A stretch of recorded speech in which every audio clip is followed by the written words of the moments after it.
सियासत दे विच कहंदे कुछ भी जायज़ है। पंजाब दी गल कर लईए तां कदे तकड़ी कमल दे फुल नाल खड़ी हुंदी है, कदे हाथी पंजे नाल खड़ा हुंदा है।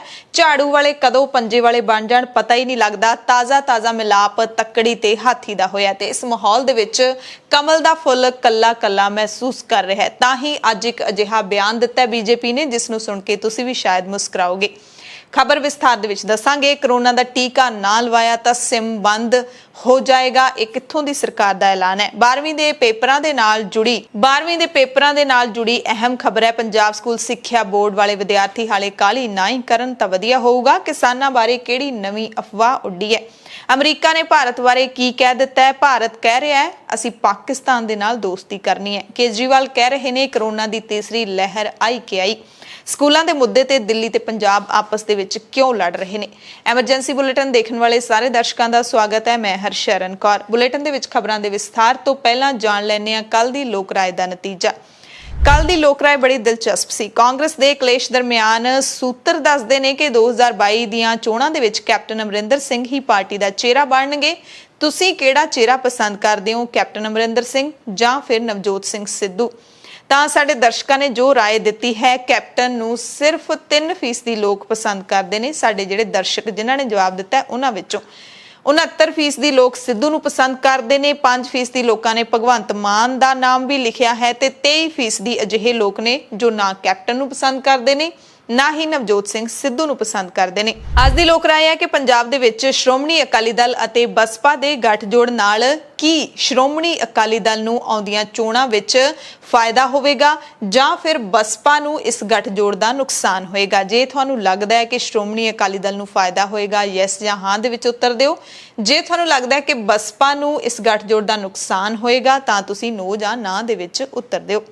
खबरां हुण विस्तार दे नाल पंजाब दीआं खबरां दे विच सब तो पहलां पंजाब स्कूल सिक्ख्या बोर्ड दे 12वीं जमात दे जिहड़े विद्यार्थी ने उन्हां दे पेपरां नाल जुड़ी खबर है। पंजाब स्कूल सिक्ख्या बोर्ड ने हाले 12वीं जमात दे विद्यार्थियों के पेपर रद्द होण जां फिर पेपर होण बारे कोई फैसला नहीं लिया है। पंजाब दे स्कूली सिक्ख्या मंत्री विजेंद्र सिंगला ने इसकी जानकारी दी है। विजेंद्र सिंगला एक तर्क दिंदे ने, वो कहंदे ने कि जिहड़ा CBSE दा पैटर्न होऊगा नतीजिਆਂ दा कि वो अंक किवें देणगे, किवें मुलांकन करनगे विद्यार्थियों की पिछली परफॉर्मेंस नूं, उहनूं असीं हाले उਡੀਕ रहे हां। कहते असीं विद्यार्थियों के नाल धक्का नहीं होण देना चाहते। देखांगे उन्हां दा पैटर्न की है, जदों आजूगा सामने जनतक हो जूगा फिर असीं कोई फैसला लवांगे कि असीं पंजाब स्कूल सिक्ख्या बोर्ड के 12वीं जमात के विद्यार्थियों के पेपर लैणे है जां फिर नहीं लैणे। देखना तां है क्योंकि ये ना होवे कि बच्चों के नाल कोई धक्का हो जाए। पिछली परफॉर्मेंस किस हिसाब दे नाल देखनी है, किवें उन्हां दे जिहड़े अंक ने जिहड़े वो लाए जाणगे, क्योंकि ये साफ तौर ते सब नूं पता है कि पक्के पेपरां 'च विद्यार्थी जिन्नी तैयारी करते हैं उन्नी कच्चे पेपरां 'च नहीं करते। ज़्यादातर विद्यार्थी आपां कह लीए 50 तो 60% विद्यार्थी कच्चे पेपरां 'च इन्नी तैयारी नहीं करते। कईयां दे हालात नहीं हुंदे, कई उदां मतलब मन इस तरह का हुंदा है कि पढ़दे ही उदों ने जदों पक्के पेपरां दी वारी हुंदी है। सो ये हुण साफ हो गया कि पंजाब स्कूल सिक्ख्या बोर्ड के अधीन जिहड़े विद्यार्थी पढ़ते हैं रोज़ाना सानूं भी पुछते रहंदे ने कि पेपरां बारे कोई जानकारी दिओ, ते हाले तक यही जानकारी है कि कोई फैसला नहीं होया। दूसरी वड्डी खबर पंजाब दी यह है कि 2022 दीआं विधान सभा चोणां तो 8 महीने पहलां श्रोमणी अकाली दल ने बहुजन समाज पार्टी दे नाल गठजोड़ कर लिया है। बीजेपी दे नालों नाता तोड़न तो बाद अकाली दल ने यह पहला गठजोड़ किया है। श्रोमणी अकाली दल के प्रधान सुखबीर सिंह बादल ने चंडीगढ़ दे विच ऐलान किया कि पंजाब दीआं 2022 दीआं विधान सभा चोणां दे लई अकाली दल ते बसपा ने गठजोड़ किया। दोवें रल के चोणां लड़नगे ते उस तो बाद भी हर चोण इकट्ठी लड़नगे। गठजोड़ का ऐलान करदिआं बादल ने इसनूं पंजाब दी राजनीति का नवां दिन दस्सिआ जो पंजाबियों के चेहरिਆਂ की रौनक मुड़ परताएगा। बसपा के जनरल सकत्तर सतीश चंद्र मिश्रा की हाज़री दे विच उन्होंने कहा कि अज का दिन इतिहासिक है, पंजाब की राजनीति दे विच एक वड्डा मोड़ है। कहते साडी दोवां पार्टियां की सोच इक्को जिही है। असीं हमेशा किसान, गरीब अते दलितां की खातर लड़ाई लड़ी है। बसपा पंजाब दी 117 विधान सभा सीटां विचों 20 ते चोणां लड़ेगी। 20 सीटां दा जिहड़ा ऐलान भी कर दिता, नाम भी दस दिते गए ने, जबकि बाकी सीटां ते श्रोमणी अकाली दल अपने उम्मीदवार खड़े करेगा। यानी कि 97 सीटां ते अकाली दल अते 20 सीटां दे उत्ते बसपा दे उम्मीदवार करतारपुर साहिब, जलंधर पश्चिमी, जलंधर उत्तरी, फगवाड़ा, जिला हुशियारपुर शहरी, दसूहा, रूपनगर जिले विच चमकौर साहिब, बस्सी पठाणा, ਸੁਜਾਨਪੁਰ, ਮੋਹਾਲੀ, ਅੰਮ੍ਰਿਤਸਰ ਉੱਤਰੀ ਤੇ ਅੰਮ੍ਰਿਤਸਰ ਕੇਂਦਰੀ ਤੋਂ ਚੋਣ ਲੜਨਗੇ। ਦਰਅਸਲ ਮਾਲਵੇ ਦੇ ਵਿੱਚ 7 ਸੀਟਾਂ ਦਿੱਤੀਆਂ ਗਈਆਂ ਨੇ, ਦੁਆਬੇ ਵਿੱਚ 8 ਸੀਟਾਂ ਤੇ ਮਾਝੇ ਵਿੱਚ 5 ਸੀਟਾਂ ਨੇ ਜਿਹੜੀਆਂ ਉਹ ਬਸਪਾ ਨੂੰ ਸ਼੍ਰੋਮਣੀ ਅਕਾਲੀ ਦਲ ਨੇ ਦਿੱਤੀਆਂ ਨੇ। ਸੁਖਬੀਰ ਬਾਦਲ ਨੇ ਕਿਹਾ ਕਿ ਸਾਡਾ ਦੋਵਾਂ ਦਾ ਇੱਕੋ ਇੱਕ ਮਕਸਦ ਪੰਜਾਬ ਦੀ ਧਰਤੀ ਨੂੰ ਲੋਟੂ ਰਾਜੇ ਤੋਂ ਮੁਕਤ ਕਰਾਉਣਾ ਹੈ। ਅਕਾਲੀ ਦਲ ਤੇ ਬਹੁਜਨ ਸਮਾਜ ਪਾਰਟੀ ਦਾ ਇਹ ਪਹਿਲੀ ਵਾਰੀ ਗੱਠਜੋੜ ਨਹੀਂ ਹੋਇਆ। ਇਸ ਤੋਂ ਪਹਿਲਾਂ 1996 ਦੇ ਵਿੱਚ ਵੀ ਹੋਇਆ ਸੀ, ਫਿਰ 2013 ਦੇ ਵਿੱਚ ਉਦੋਂ ਗੱਠਜੋੜ ਸ਼੍ਰੋਮਣੀ ਅਕਾਲੀ ਦਲ ਨੇ ਤੋੜ ਦਿੱਤਾ ਸੀ ਜਦੋਂ ਯੂਪੀ ਦੇ ਵਿੱਚ ਬਸਪਾ ਨੇ ਕਾਂਗਰਸ ਨਾਲ ਅਲਾਇੰਸ ਕਰ ਲਿਆ ਸੀ। ਤਾਂ ਉਦੋਂ ਸ਼੍ਰੋਮਣੀ ਅਕਾਲੀ ਦਲ ਨੇ ਬਸਪਾ ਨੂੰ ਐਂਟੀ ਸਿੱਖ ਤੇ ਐਂਟੀ ਪੰਜਾਬੀ ਪਾਰਟੀ ਕਹਿੰਦਿਆਂ ਇਹ ਗੱਠਜੋੜ ਤੋੜ ਦਿੱਤਾ ਸੀ। ਉਦੋਂ ਗੱਠਜੋੜ ਨੇ ਪੰਜਾਬ ਦੀਆਂ 13 ਲੋਕ ਸਭਾ ਸੀਟਾਂ ਦੇ ਵਿੱਚੋਂ 11 ਸੀਟਾਂ ਜਿੱਤੀਆਂ ਸੀ। ਬਸਪਾ ਨੇ 3 ਸੀਟਾਂ, ਤਿੰਨੇ ਇਹਨਾਂ ਨੂੰ ਮਿਲੀਆਂ ਸੀ, ਤਿੰਨੇ ਸੀਟਾਂ ਇਹਨਾਂ ਨੇ ਜਿੱਤ ਲਈਆਂ ਸੀ। ਸ਼੍ਰੋਮਣੀ ਅਕਾਲੀ ਦਲ ਨੇ 10 ਵਿੱਚੋਂ 8 ਸੀਟਾਂ ਜਿੱਤੀਆਂ ਸੀ। ਉਦੋਂ ਕਾਸ਼ੀ ਰਾਮ ਹੁਸ਼ਿਆਰਪੁਰ ਸੀਟ ਤੋਂ ਐਮਪੀ ਚੁਣੇ ਗਏ ਸੀ। ਇਹ ਜਿਹਾ ਰਿਸ਼ਤਾ ਕਾਇਮ ਕੀਤਾ ਹੈ ਜਿਹੜਾ ਹੁਣ ਪੰਜਾਬ ਦੀ ਸਿਆਸਤ ਵਿੱਚ ਇੱਕ ਨਵਾਂ ਸੂਰਜ ਨਿਕਲ ਕੇ ਆਊਗਾ। ਪੰਜਾਬ ਦੀ ਲੋਕਾਂ ਦੀਆਂ ਜਿਹੜੀ ਖੁਸ਼ੀਆਂ ਚਿਹਰੇ ਤੋਂ ਚਲੀ ਗਈਆਂ ਸੀ 5 ਸਾਲ ਕਾਂਗਰਸ ਦੇ ਖਿਲਾਫ ਕਰਕੇ, ਉਹ ਖੁਸ਼ੀਆਂ ਵਾਪਸ ਲੈ ਕੇ ਆਊਗਾ। ਮਕਸਦ ਇੱਕੋ ਇੱਕ ਹੈ, ਇੱਕ ਹੰਕਾਰੀ ਰਾਜਾ, ਇੱਕ ਲੁਟੇਰੀ ਕਾਂਗਰਸ ਜਿਹਨੇ ਪੰਜਾਬ ਨੂੰ ਤਬਾਹ ਕਰ ਦਿੱਤਾ ਹੈ। ਮਿਸ਼ਨ ਇੱਕੋ ਇੱਕ ਹੈ, ਪੰਜਾਬ ਨੂੰ ਇਹਨਾਂ ਲੁਟੇਰਿਆਂ ਤੋਂ ਬਚਾਉਣਾ ਹੈ। ਪੰਜਾਬ ਵਿੱਚ ਅਮਨ ਸ਼ਾਂਤੀ ਭਾਈਚਾਰਕ ਸਾਂਝ ਕਰਾਉਣੀ ਹੈ ਤੇ ਗਰੀਬ ਤੇ ਦਲਿਤ ਕਿਸਾਨ ਨੂੰ ਹਰ ਕਿਸਮ ਦੀ ਸਹੂਲਤ ਦੇਣੀ ਹੈ ਕਿ ਜੋ ਅੱਗੇ ਜਾ ਕੇ ਅੱਗੇ ਆਪਣੇ ਪੰਜਾਬ ਅੱਗੇ ਤਰੱਕੀ ਕਰ ਸਕੇ। ਇੰਡਸਟਰੀ ਤੇ ਵਪਾਰ ਨੂੰ ਪੂਰਾ ਡਿਵੈਲਪ ਕਰਕੇ ਪੰਜਾਬ ਦੀ ਇਕਨੋਮੀ ਨੂੰ ਵਾਪਸ ਰੇਲ ਤੇ ਲਿਆਉਣਾ ਹੈ। ਜਿਹੜੀ ਇਕਨੋਮੀ ਕੈਪਟਨ ਅਮਰਿੰਦਰ ਸਿੰਘ ਦੀ ਅਗਵਾਈ ਥੱਲੇ ਤਬਾਹ ਹੋ ਗਈ ਹੈ, ਇੱਕ ਐਜਾ ਮੁੱਖ ਮੰਤਰੀ ਬਣਿਆ ਜਿਹੜਾ ਘਰੋਂ ਨਹੀਂ ਨਿਕਲਿਆ।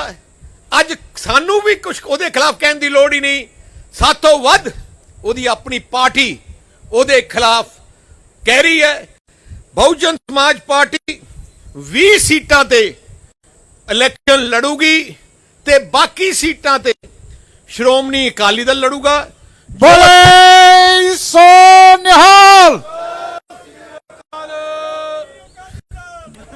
ਤੇ ਇੱਕ ਮਿੰਟ, ਤੇ ਮੈਂ ਜਿਹੜੀਆਂ ਸੀਟਾਂ ਬਹੁਜਨ ਸਮਾਜ ਪਾਰਟੀ ਲੜ ਰਹੀ ਹੈ ਇਸ ਸਮਝੌਤੇ ਤੇ ਉਹਨਾਂ ਦਾ ਮੈਂ ਅੱਜ ਐਲਾਨ ਕਰਨ ਲੱਗਿਆ। ਪਹਿਲੀ ਸੀਟ ਕਰਤਾਰਪੁਰ ਸਾਹਿਬ ਜਲੰਧਰ ਡਿਸਟ੍ਰਿਕਟ ਵਿੱਚ, ਕਰਤਾਰਪੁਰ। ਦੂਜੀ same Jalandhar West, Jalandhar north, ਉਹ ਵੀ ਜਲੰਧਰ ਜ਼ਿਲ੍ਹੇ 'ਚ, ਫਗਵਾੜਾ ਕਪੂਰਥਲਾ ਜ਼ਿਲ੍ਹੇ ਵਿੱਚ, ਹੁਸ਼ਿਆਰਪੁਰ ਸ਼ਹਿਰੀ ਜੋ ਮੇਨ ਹੁਸ਼ਿਆਰਪੁਰ ਸ਼ਹਿਰ ਦੀ ਸੀਟ ਹੈ ਉਹ ਹੁਸ਼ਿਆਰਪੁਰ ਵਿੱਚ, ਟਾਂਡਾ ਸੀਟ ਜੋ ਹੁਸ਼ਿਆਰਪੁਰ ਵਿੱਚ ਹੈ, ਤੇ ਕੋਆਰਡੀਨੇਸ਼ਨ ਨਾਲ ਹਲਕੇ ਵਾਈਜ਼ ਆਪਾਂ ਮੀਟਿੰਗ ਕਰਕੇ ਇਸ ਗੱਠਜੋੜ ਤੋਂ ਬਾਅਦ ਬਸਪਾ ਸੁਪਰੀਮੋ ਮਾਇਆਵਤੀ ਨੇ ਟਵੀਟ ਕੀਤਾ ਹੈ। ਗੱਠਜੋੜ ਨੂੰ ਨਵੀਂ ਸਿਆਸੀ ਅਤੇ ਸਮਾਜਿਕ ਪਹਿਲ ਕਦਮੀ ਦੱਸਦਿਆਂ ਬਸਪਾ ਸੁਪਰੀਮੋ ਮਾਇਆਵਤੀ ਨੇ ਕਿਹਾ ਕਿ ਯਕੀਨੀ ਤੌਰ ਤੇ ਬਹੁਪੱਖੀ ਵਿਕਾਸ, ਤਰੱਕੀ ਅਤੇ ਖੁਸ਼ਹਾਲੀ ਦੇ ਨਵੇਂ ਯੁੱਗ ਦੀ ਸ਼ੁਰੂਆਤ ਕਰੇਗਾ। ਮਾਇਆਵਤੀ ਨੇ ਕਿਹਾ ਕਿ ਪੰਜਾਬ 'ਚ ਸ਼੍ਰੋਮਣੀ ਅਕਾਲੀ ਦਲ ਤੇ ਬਸਪਾ ਦੇ ਵੱਲੋਂ ਐਲਾਨਿਆ ਗੱਠਜੋੜ ਨਵੀਂ ਸਿਆਸੀ ਤੇ ਸਮਾਜਿਕ ਪਹਿਲ ਹੈ ਜਿਹਦੇ ਨਾਲ ਸੂਬੇ ਦੀ ਜਨਤਾ ਨੂੰ ਖੁਸ਼ਹਾਲੀ ਨਸੀਬ ਹੋਏਗੀ। ਪੰਜਾਬ ਦੇ ਸਾਬਕਾ ਮੁੱਖ ਮੰਤਰੀ ਪ੍ਰਕਾਸ਼ ਸਿੰਘ ਬਾਦਲ ਨੇ ਕਿਹਾ ਕਿ ਸ਼੍ਰੋਮਣੀ ਅਕਾਲੀ ਦਲ ਹਮੇਸ਼ਾ ਮਹਾਨ ਸਿੱਖ ਗੁਰੂਆਂ ਅਤੇ ਪਾਰਟੀ ਦੇ ਫਲਸਫੇ ਦੇ ਮੁਤਾਬਿਕ ਦਲਿਤ ਭਾਈਚਾਰੇ ਅਤੇ ਧਾਰਮਿਕ ਘੱਟ ਗਿਣਤੀਆਂ ਦੇ ਹੱਕਾਂ ਦੀ ਰਾਖੀ ਕਰਦਾ ਰਿਹਾ। ਪਿਛਲੇ ਇੱਕ ਦਹਾਕੇ ਦੇ ਕਾਰਜਕਾਲ ਦੌਰਾਨ ਪਾਰਟੀ ਨੇ ਸਰਬਪੱਖੀ ਭਲਾਈ ਲਈ ਇਤਿਹਾਸਿਕ ਪਹਿਲ ਕਦਮੀਆਂ ਕੀਤੀਆਂ ਨੇ। ਸ਼੍ਰੋਮਣੀ ਅਕਾਲੀ ਦਲ ਦਲਿਤ ਭਾਈਚਾਰੇ ਅਤੇ ਧਾਰਮਿਕ ਘੱਟ ਗਿਣਤੀਆਂ ਦੇ ਹੱਕਾਂ ਦੀ ਰਾਖੀ ਅਤੇ ਭਲਾਈ ਲਈ ਹਰ ਦਿਨ ਕੰਮ ਕਰ ਰਿਹਾ ਹੈ। ਤੇ ਪ੍ਰਕਾਸ਼ ਸਿੰਘ ਬਾਦਲ ਨੇ ਮਾਇਆਵਤੀ ਦੇ ਨਾਲ ਫੋਨ ਤੇ ਵੀ ਗੱਲਬਾਤ ਕੀਤੀ। ਮਾਇਆਵਤੀ ਨੇ ਪ੍ਰਕਾਸ਼ ਸਿੰਘ ਬਾਦਲ ਦੀ ਸਿਹਤ ਦਾ ਵੀ ਹਾਲ ਚਾਲ ਪੁੱਛਿਆ। ਦੋਵਾਂ ਨੇ ਇੱਕ ਦੂਸਰੇ ਨੂੰ ਵਧਾਈ ਦਿੱਤੀ। ਵਿਰੋਧੀਆਂ ਦੇ ਨਿਸ਼ਾਨੇ ਤੇ ਆਇਆ ਹੈ ਹਾਥੀ ਤੇ ਤੱਕੜੀ ਦਾ ਗੱਠਜੋੜ। ਕਾਂਗਰਸ ਦੇ ਕਈ ਲੀਡਰਾਂ ਦੇ ਮੁਤਾਬਿਕ ਇਹ ਭਾਈਵਾਲੀ ਡੁੱਬਦੇ ਨੂੰ ਤਿਣਕੇ ਦਾ ਸਹਾਰਾ ਹੈ। ਅਕਾਲੀ ਦਲ ਤਿਣਕੇ ਦਾ ਸਹਾਰਾ ਲੈ ਰਿਹਾ ਹੈ। ਸ਼੍ਰੋਮਣੀ ਅਕਾਲੀ ਦਲ ਦਾ ਜੋ ਹਾਲ ਇਸ ਵੇਲੇ ਪੰਜਾਬ 'ਚ ਹੈ ਉਸੇ ਕਰਕੇ ਉਹਨਾਂ ਨੇ ਬਹੁਜਨ ਸਮਾਜ ਪਾਰਟੀ ਨਾਲ ਗੱਠਜੋੜ ਕੀਤਾ ਜਿਹੜਾ ਕਿ ਮੌਕਾ ਪ੍ਰਸਤੀ ਗੱਠਜੋੜ ਹੈ। ਇਸ ਗੱਠਜੋੜ ਦੇ ਨਾਲ ਪੰਜਾਬ ਦੀ ਸਿਆਸਤ ਨੂੰ ਕੋਈ ਬਹੁਤਾ ਫਰਕ ਨਹੀਂ ਪੈਣ ਵਾਲਾ। ਬਸਪਾ ਦੇ ਬਾਰੇ ਕਾਂਗਰਸੀ ਲੀਡਰਾਂ ਨੇ ਕਿਹਾ ਹੈ ਕਿ ਬਸਪਾ ਵਾਸਤੇ ਇਹ ਇੱਕ ਬਹੁਤ ਵੱਡਾ ਸੁਸਾਈਡ ਹੈ, ਖੁਦਕੁਸ਼ੀ ਹੈ। ਉਹਨਾਂ ਨੇ ਇੱਕ ਇਹੋ ਜਿਹੀ ਪਾਰਟੀ ਦੇ ਨਾਲ ਗੱਠਜੋੜ ਕੀਤਾ ਹੈ ਜਿਹੜੀ ਪਾਰਟੀ ਨੂੰ ਪੰਜਾਬ ਦੇ ਲੋਕਾਂ ਨੇ ਪੂਰੀ ਤਰ੍ਹਾਂ ਨਾਲ ਨਕਾਰ ਦਿੱਤਾ ਹੈ। ਆਮ ਆਦਮੀ ਪਾਰਟੀ ਦੇ ਮੁਤਾਬਿਕ ਪੰਜਾਬ 'ਚ ਇੱਕ ਫਿਲਮ ਚੱਲ ਰਹੀ ਹੈ। ਫਿਲਮ ਦੇ ਡਾਇਰੈਕਟਰ ਪ੍ਰਧਾਨ ਮੰਤਰੀ ਨਰਿੰਦਰ ਮੋਦੀ ਨੇ। ਉਸ ਫਿਲਮ ਦਾ ਕਿਰਦਾਰ ਐਕਟਰ ਬਸਪਾ ਤੇ ਅਕਾਲੀ ਦਲ ਨੇ। ਇਹ ਦੋਵੇਂ ਲੀਡ ਐਕਟਰ ਨੇ। ਡਾਇਰੈਕਟਰ ਦੇ ਕਹਿਣ ਤੇ ਇਹਨਾਂ ਦੋਵਾਂ ਐਕਟਰਾਂ ਦੇ ਵਿੱਚ ਜੁਗਲਬੰਦੀ ਕਰਵਾਈ ਜਾ ਰਹੀ ਹੈ। ਮੋਦੀ ਦੇ ਕਹਿਣ ਤੇ, ਮੋਦੀ ਦੇ ਇਸ਼ਾਰੇ ਤੇ ਮੋਦੀ ਦੀ ਵਜ੍ਹਾ ਕਰਕੇ ਬਸਪਾ ਤੇ ਸ਼੍ਰੋਮਣੀ ਅਕਾਲੀ ਦਲ ਦਾ ਆਪਸੀ ਗੱਠਜੋੜ ਹੋਇਆ ਹੈ। ਬਸਪਾ ਤੇ ਅਕਾਲੀ ਦਲ ਕਠਪੁਤਲੀਆਂ ਨੇ। ਉਹਨਾਂ ਦੀ ਡੋਰ ਪ੍ਰਧਾਨ ਮੰਤਰੀ ਨਰਿੰਦਰ ਮੋਦੀ ਦੇ ਹੱਥਾਂ ਵਿੱਚ ਹੈ। ਪੰਜਾਬ 'ਚ ਆਪ ਨੂੰ ਰੋਕਣ ਲਈ ਗੱਠਜੋੜ ਕੀਤੇ ਜਾ ਰਹੇ ਨੇ। ਇਹ ਇੱਕ ਵੱਡਾ ਉਹਨਾਂ ਨੇ ਬਿਆਨ ਦਿੱਤਾ ਹੈ ਕਿ ਸਾਨੂੰ ਰੋਕਣ ਦੇ ਲਈ ਇਹ ਗੱਠਜੋੜ ਕਰ ਰਹੇ ਨੇ, ਜਦ ਕਿ ਅਕਾਲੀ ਹਮੇਸ਼ਾ ਕਹਿੰਦੇ ਆ ਰਹੇ ਨੇ ਕਿ ਅਸੀਂ ਤਾਂ ਆਮ ਆਦਮੀ ਪਾਰਟੀ ਨੂੰ ਪਾਰਟੀ ਹੀ ਨਹੀਂ ਸਮਝਦੇ। ਹਾਲਾਂਕਿ ਪਿਛਲੀਆਂ ਚੋਣਾਂ ਦੇ ਵਿੱਚ ਆਮ ਆਦਮੀ ਪਾਰਟੀ ਦੂਸਰੇ ਨੰਬਰ ਦੀ ਪਾਰਟੀ ਬਣੀ ਸੀ। ਉਹਨਾਂ ਨੇ ਕਿਹਾ ਦੋ ਗੱਠਜੋੜ ਹੋ ਰਹੇ ਨੇ। ਇੱਕ ਹੈ ਫਾਰਮਲ ਅਲਾਇੰਸ ਜਿਹਦੇ ਵਿੱਚ ਸ਼੍ਰੋਮਣੀ ਅਕਾਲੀ ਦਲ ਤੇ ਬਸਪਾ ਸ਼ਾਮਿਲ ਨੇ। ਦੂਸਰਾ ਹੈ ਇਨਫਾਰਮਲ ਅਲਾਇੰਸ ਜਿਹਦੇ ਵਿੱਚ ਮੋਦੀ ਕੈਪਟਨ ਤੇ ਬਾਦਲ ਪਰਿਵਾਰ ਸ਼ਾਮਿਲ ਹੈ। ਕਹਿੰਦੇ ਪੰਜਾਬ 'ਚ ਸਭ ਤੋਂ ਮਾੜੀ ਪਾਰਟੀ ਅਕਾਲੀ ਦਲ ਹੈ। ਬੀਜੇਪੀ ਨੂੰ ਤਾਂ ਪੰਜਾਬ ਦੇ ਲੋਕ ਪਿੰਡਾਂ 'ਚ ਨਹੀਂ ਵੜਨ ਦਿੰਦੇ, ਘਰਾਂ 'ਚ ਤਾਂ ਕਿੱਥੋਂ ਵੜਨ ਦੇਣਗੇ। ਆਮ ਆਦਮੀ ਪਾਰਟੀ ਕਹਿੰਦੇ ਆਪਣੇ ਦਮ ਤੇ ਪੰਜਾਬ 'ਚ ਚੋਣਾਂ ਲੜੇਗੀ, ਜਿੱਤੇਗੀ, ਕੋਈ ਵੀ ਗੱਠਜੋੜ ਨਹੀਂ ਬਣਾਵਾਂਗੇ। ਅਕਾਲੀ ਲੀਡਰ ਵੀ ਬਾਗੋ ਬਾਗ ਨੇ, ਬਿਆਨ ਦੇ ਰਹੇ ਨੇ। ਸਿਕੰਦਰ ਸਿੰਘ ਮਲੂਕਾ ਨੇ ਕਿਹਾ ਕਿ ਸ਼੍ਰੋਮਣੀ ਅਕਾਲੀ ਦਲ ਵੱਲੋਂ ਬਸਪਾ ਤੋਂ ਬਾਅਦ ਹੁਣ ਖੱਬੇ ਪੱਖੀ ਪਾਰਟੀਆਂ ਦੇ ਨਾਲ ਗੱਠਜੋੜ ਦੀ ਤਿਆਰੀ ਹੋ ਰਹੀ ਹੈ। ਕਾਂਗਰਸ, ਆਮ ਆਦਮੀ ਪਾਰਟੀ ਅਤੇ ਬੀਜੇਪੀ ਨੂੰ ਛੱਡ ਕੇ ਸ਼੍ਰੋਮਣੀ ਅਕਾਲੀ ਦਲ ਸਾਰੀਆਂ ਛੋਟੀਆਂ ਵੱਡੀਆਂ ਸਿਆਸੀ ਪਾਰਟੀਆਂ ਦੇ ਨਾਲ ਗੱਠਜੋੜ ਕਰਨ ਲਈ ਤਿਆਰ ਹੈ। ਉਹਨਾਂ ਕਿਹਾ ਕਿ ਅਸੀਂ ਚਾਹੁੰਦੇ ਹਾਂ ਕਿ ਸਾਰੀਆਂ ਜਿਹੜੀਆਂ ਪਾਰਟੀਆਂ ਨੇ ਉਹਨਾਂ ਨੂੰ ਇਕੱਠੇ ਕਰ ਲਈਏ, ਨੇੜੇ ਲਾ ਲਈਏ ਤੇ ਬੀਜੇਪੀ ਦੇ ਨਾਲ ਗੱਠਜੋੜ ਟੁੱਟਣ ਤੋਂ ਬਾਅਦ ਹੀ ਅਸੀਂ ਇਹ ਗੱਠਜੋੜ ਦੀਆਂ ਕੋਸ਼ਿਸ਼ਾਂ ਸ਼ੁਰੂ ਕਰ ਦਿੱਤੀਆਂ ਸੀ। ਪ੍ਰੇਮ ਸਿੰਘ ਚੰਦੂਮਾਜਰਾ ਸ਼੍ਰੋਮਣੀ ਅਕਾਲੀ ਦਲ ਦੇ ਸੀਨੀਅਰ ਲੀਡਰ ਨੇ। ਉਹਨਾਂ ਨੇ ਵੀ ਕਿਹਾ ਕਿ ਦੋਵਾਂ ਪਾਰਟੀਆਂ ਨੇ ਸੀਟਾਂ ਦੀ ਗਿਣਤੀ ਦਾ ਸਵਾਲ ਮੁੱਖ ਨਹੀਂ ਰੱਖਿਆ, ਕਿਉਂਕਿ ਚੰਦੂਮਾਜਰਾ ਦੀ ਅਨੰਦਪੁਰ ਸਾਹਿਬ ਸੀਟ ਹੈ ਜਿਹੜੀ ਉਹ ਵੀ ਬਸਪਾ ਨੂੰ ਦੇ ਦਿੱਤੀ ਗਈ ਹੈ। ਕਹਿੰਦੇ ਪਾਰਟੀਆਂ ਨੇ ਜਿੱਤ ਦਾ ਸਵਾਲ ਦੇਖਿਆ, ਮੈਰਿਟ ਵੇਖੀ ਹੈ। ਪਾਰਟੀ ਨੇ ਇਹ ਸੀਟਾਂ ਕਿਸ ਆਧਾਰ ਤੇ ਦਿੱਤੀਆਂ ਨੇ ਕਿ ਜਿੱਥੇ ਦੋਵਾਂ ਪਾਰਟੀਆਂ ਦਾ ਬੰਦਾ ਜਿੱਤਣ ਵਾਲਾ ਉਸ ਨੂੰ ਉਹ ਸੀਟ ਦੇ ਦਿੱਤੀ ਗਈ ਹੈ। ਬਸਪਾ ਨੂੰ ਜੋ ਸੀਟਾਂ ਦਿੱਤੀਆਂ ਗਈਆਂ ਉੱਥੇ ਅਕਾਲੀ ਦਲ ਦਾ ਇੱਕ ਵੀ ਵਿਧਾਇਕ ਇਸ ਵਕਤ ਨਹੀਂ ਹੈ। ਇਹਨਾਂ 20 ਸੀਟਾਂ ਦੇ ਵਿੱਚ ਜ਼ਿਆਦਾਤਰ ਸ਼ਹਿਰੀ ਸੀਟਾਂ ਨੇ। ਇਸ ਗੱਠਜੋੜ ਦਾ ਅਸਰ ਕੁਦਰਤੀ ਤੌਰ ਤੇ ਕਹਿੰਦੇ ਯੂਪੀ ਤੇ ਪਏਗਾ। ਚੰਦੂਮਾਜਰਾ ਮੁਤਾਬਿਕ ਜਿਵੇਂ ਅਕਾਲੀ ਦਲ ਪੰਜਾਬ 'ਚ ਮੁੱਖ ਪਾਰਟੀ ਹੈ, ਉਵੇਂ ਯੂਪੀ ਦੇ ਵਿੱਚ ਬਸਪਾ ਮੁੱਖ ਪਾਰਟੀ ਹੈ।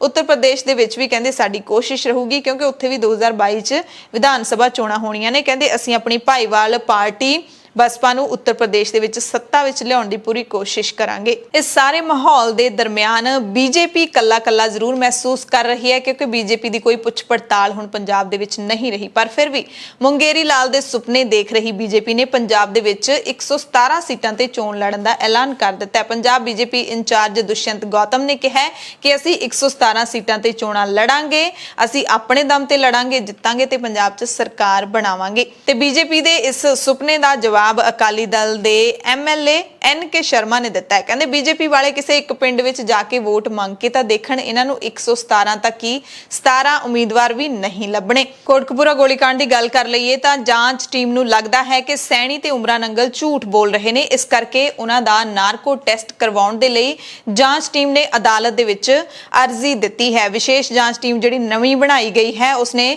ਪੰਜਾਬ ਦੇ ਸਾਬਕਾ ਡੀਜੀਪੀ ਸੁਮੇਧ ਸੈਣੀ, ਮੁਅੱਤਲ IG ਪਰਮਰਾਜ ਸਿੰਘ, ਉਮਰਾ ਨੰਗਲ ਤੇ ਸਾਬਕਾ SSP ਚਰਨਜੀਤ ਸ਼ਰਮਾ ਦਾ ਨਾਰਕੋ ਟੈਸਟ ਕਰਵਾਉਣ ਲਈ ਅਦਾਲਤ ਵਿੱਚ ਅਰਜ਼ੀ ਦਿੱਤੀ ਹੈ।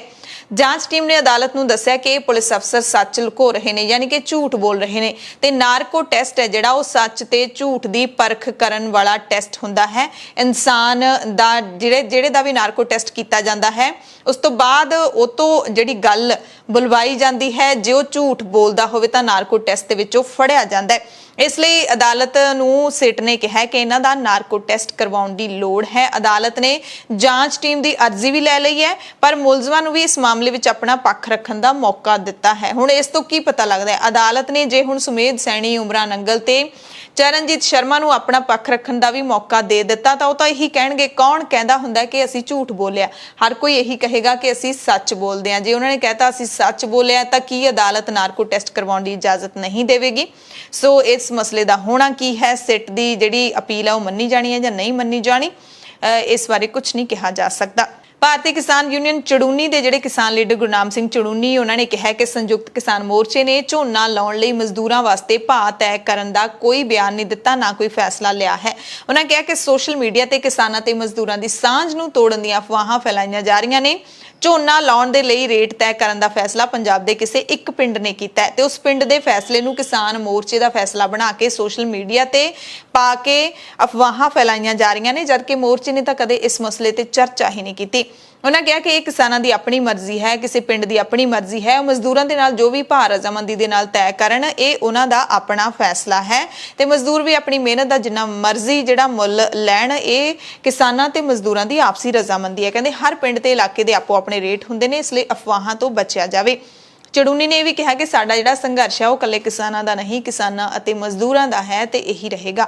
ਦਰਅਸਲ ਪੰਜਾਬ ਦੇ ਤਰਨਤਾਰਨ ਜ਼ਿਲ੍ਹੇ ਦੇ ਇੱਕ ਪਿੰਡ ਦੀ ਵੀਡੀਓ ਵਾਇਰਲ ਹੋਈ ਸੀ, ਜਿਸ ਵਿੱਚ ਝੋਨੇ ਦੀ ਬਿਜਾਈ ਤੋਂ ਲੈ ਕੇ ਵਾਢੀ ਤੱਕ ਦੇ ਰੇਟ ਤੈਅ ਕਰਨ ਬਾਰੇ ਜਾਣਕਾਰੀ ਹੈ ਜਿਹੜੀ ਉਹ ਦਿੱਤੀ ਗਈ ਹੈ। ਇਸ ਵੀਡੀਓ ਤੋਂ ਬਾਅਦ ਕਿਸਾਨ ਮੋਰਚੇ ਦੇ ਲੀਡਰਾਂ ਦੀ ਆਲੋਚਨਾ ਸ਼ੁਰੂ ਹੋ ਗਈ ਸੀ। ਕਿਸਾਨ ਮੋਰਚੇ ਨੇ ਜਾਣਕਾਰੀ ਦਿੱਤੀ ਹੈ ਸਿੰਘੂ ਬਾਰਡਰ ਤੋਂ ਕਿ ਹਰਿਆਣੇ ਦੀਆਂ ਕਿਸਾਨ ਯੂਨੀਅਨਾਂ ਨੇ ਸੂਬੇ ਦੇ ਸਾਰੇ ਪੇਂਡੂ ਲੋਕਾਂ ਨੂੰ ਅਪੀਲ ਕੀਤੀ ਹੈ ਕਿ ਉਹ ਬੀਜੇਪੀ ਤੇ ਜੇਜੇਪੀ ਆਗੂਆਂ ਤੇ ਗਾਂਵਬੰਦੀ लागू करन, यानी कि पिंड बंदी लागू करन, पिंड दे विचों वड़ ना सकन, समाजिक कारजां ते समागमां दे विच सद्दा देण तो गुरेज करन, उन्हां नूं सूबे दे पिंडां विच दाखल होण तो मना करन। इन्हां लीडरां दीयां सियासी मीटिंगां दा किसान काले झंडियां नाल विरोध करदे रहणगे, इह फैसला लिया गया है। हालांकि इह कहा कि जिहड़े परिवारिक इन्हां दे फंक्शन होणगे उन्हां दे विच कोई विघन ना पाया जाए, सिर्फ सियासी जिहड़े प्रोग्राम ने, मीटिंग है, रैली है, उहदा तुसीं विरोध करदे रहो। संयुक्त किसान मोर्चे के लीडर ने ट्रैक्टर टू ट्विटर नूं कानूनी सहायता देने का ऐलान किया है, क्योंकि कुछ मीडिया अदारे ट्रैक्टर टू ट्विटर की प्रगटावे की आज़ादी नूं रोकण की कोशिश कर रहे हैं। इस ट्विटर हैंडल वालों जारी किए गए ट्वीट चल रहे किसानों के अंदोलन की हमायत लई काम करते हैं। ट्रैक्टर टू ट्विटर ते एक कौमी मीडिया हाउस के वालों बदनाम करने का दोष भी किसानों ने लाया गया। 31 मई ਨੂੰ ਦਿੱਲੀ ਹਾਈ ਕੋਰਟ ਦੇ ਵਿੱਚ ਕੇਸ ਦਾਇਰ ਕੀਤਾ ਤੇ ਕਾਨੂੰਨੀ ਨੋਟਿਸ ਭੇਜ ਕੇ 1 ਕਰੋੜ ਰੁਪਏ ਦੀ ਮਾਨਹਾਨੀ ਦਾ ਕੇਸ ਵੀ ਦਰਜ ਕਰਵਾ ਦਿੱਤਾ ਗਿਆ ਹੈ। ਅੰਦੋਲਨ ਦੀ ਸ਼ੁਰੂਆਤ ਤੋਂ ਹੀ ਬੀਜੇਪੀ ਸਰਕਾਰ ਦੀ ਕਹਿੰਦੇ ਕੋਸ਼ਿਸ਼ ਹੈ ਕਿ ਮੁਜ਼ਾਹਰਾਕਾਰੀਆਂ ਦੀ ਪ੍ਰਗਟਾਵੇ ਦੀ ਆਜ਼ਾਦੀ ਨੂੰ ਰੋਕਿਆ ਜਾਵੇ। ਕਹਿੰਦੇ ਪਹਿਲਾਂ ਤਾਂ ਜਨਵਰੀ ਦੇ ਵਿੱਚ ਤਾਂ ਮੋਰਚਿਆਂ ਤੇ ਇੰਟਰਨੈਟ ਵੀ ਬੰਦ ਕਰ ਦਿੱਤਾ ਗਿਆ ਸੀ। ਸੋ ਕਿਸਾਨਾਂ ਨੇ ਸਖਤ ਚੇਤਾਵਨੀ ਹੈ ਜਿਹੜੀ ਉਹ ਸਰਕਾਰ ਨੂੰ ਦਿੱਤੀ ਹੈ। 26 ਜੂਨ ਨੂੰ ਦਿੱਲੀ ਵਿੱਚ ਕਿਸਾਨ ਮੋਰਚਿਆਂ ਦੇ 7 ਮਹੀਨੇ ਪੂਰੇ ਹੋ ਜਾਣਗੇ। ਉਸ ਤੋਂ ਪਹਿਲਾਂ ਕਿਸਾਨਾਂ ਨੇ ਕੁਝ ਅਹਿਮ ਐਲਾਨ ਕੀਤੇ ਨੇ। 7 ਮਹੀਨੇ ਪੂਰੇ ਹੋਣ ਤੇ 26 ਜੂਨ ਨੂੰ ਅਤੇ ਐਮਰਜੈਂਸੀ ਦੀ 46ਵੀਂ ਵਰ੍ਹੇਗੰਢ ਵੀ 26 ਜੂਨ ਨੂੰ ਹੀ ਹੈ। ਇਸ ਮੌਕੇ ਪ੍ਰਦਰਸ਼ਨ ਕੀਤੇ ਜਾਣਗੇ। ਪੂਰੇ ਦੇਸ਼ ਦੇ ਵਿੱਚ ਕਿਸਾਨ ਆਪਣੀ ਆਵਾਜ਼ ਬੁਲੰਦ ਕਰਨਗੇ। ਪੂਰੇ ਦੇਸ਼ ਦੇ ਵਿੱਚ ਜਿਹੜੇ ਵੀ ਜਿੰਨੀਆਂ ਵੀ ਰਾਜਧਾਨੀਆਂ ਨੇ ਉੱਥੇ ਰਾਜ ਭਵਨ ਬਣੇ ਹੋਏ ਨੇ, ਉਹਨਾਂ ਦੇ ਬਾਹਰ ਖੇਤੀਬਾੜੀ ਬਚਾਓ, ਲੋਕਤੰਤਰ ਬਚਾਓ ਦੇ ਸੱਦੇ ਤਹਿਤ ਸਾਰੇ ਸੂਬਿਆਂ ਦੇ ਰਾਜ ਭਵਨਾਂ ਦੇ ਬਾਹਰ ਧਰਨੇ ਦਿੱਤੇ ਜਾਣਗੇ।